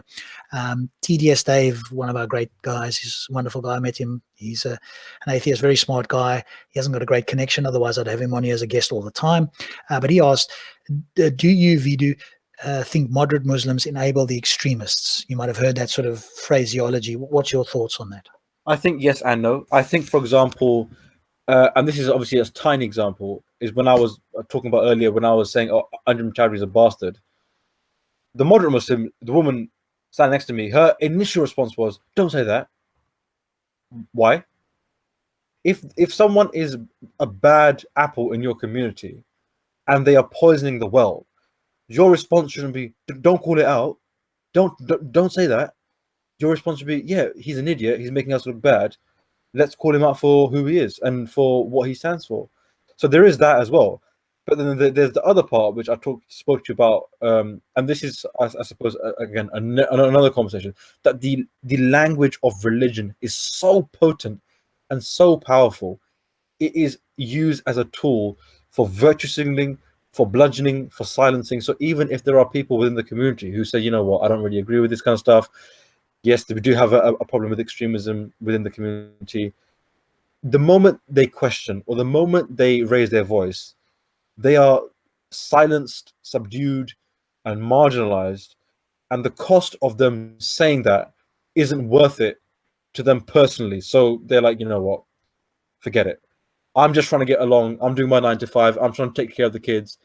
It's just not worth it. I don't agree with it, but there's nothing I can say. So there is definitely an enabling by certain moderate Muslims. And by the way, this is a relevant thing today. So do you remember that thing BBC did, that ISIS housewives? Yes, yeah. Now the thing is, this is the thing. Imagine if I am, let's say I'm a satirist. I make a video of saying KKK housewives, and I completely rip the KKK, bunch of rednecks, they're stupid, they're sleeping with a sister. I go all the way and I rip the KKK. If a white guy comes up to me and says, "Bro, that's so offensive. Why are you making fun of the KKK?" I'd be like, "Sorry, do you sympathize with these people? Are you offended because you are one of them, or you have their same, like, why would a normal, reasonable white guy be upset if I'm making fun of the KKK? Unless, of course, he agrees with them." When they ripped the ISIS housewives, moderate Muslims, normal Muslims were getting upset. My question is, why are you getting upset when these people, their number one target is firstly Muslims? They are ruining your countries, and you're upset because someone's making fun of them. Something is wrong there in the wiring. I'm sorry, but something wrong there in the ideological wiring or the logical wiring. Something is wrong. It's so tribal that even if someone in their tribe is attacked who is a bad person, their default setting, the default reaction is to protect them, even though those people would not protect them. If that makes sense. So we need to confront that. I'm sick and tired. I'm really sick and tired. Why are you offended by ISIS? By someone making fun of ISIS? Who on earth are you? Unless you're a sympathizer, you shouldn't be offended. Brilliant, man. All right, that's brilliant. I think we'll finish off the live broadcast now. Ibn Umar reported Allah's messenger as saying, "Do not intend to observe prayer at the time of the rising of the sun, nor at its setting, for it rises between the horns of Satan." Sahih Muslim 4:1807. There And we on go. that note, that's it. So thank you so much again to Veedu. I want to thank the panelists. I know answers just come in. We'll carry on with an after show. So I'll send the link out. I'll pop it into the chat actually after this, because then people can sort of, well, actually I won't. I will email it to Dave and other people who want to listen. Well, I'm not sure how you can, to be honest. You'd have to let me know if you want to listen, and then we can make a plan with the link. But a huge thanks to Veedu. We'd love to have you on again. So if you want to become a regular panelist at some point, it's every Friday, 8 p.m. Let me know. Obviously, you've got your life and your job and whatever you're doing, but feel free to let me know. Drop me a thing in Facebook. We're happy to have you on. And we will be back next Friday, 8 p.m. We will decide on the topic, and we will see you then. Thanks to everybody. Good night and take care. Bye, guys.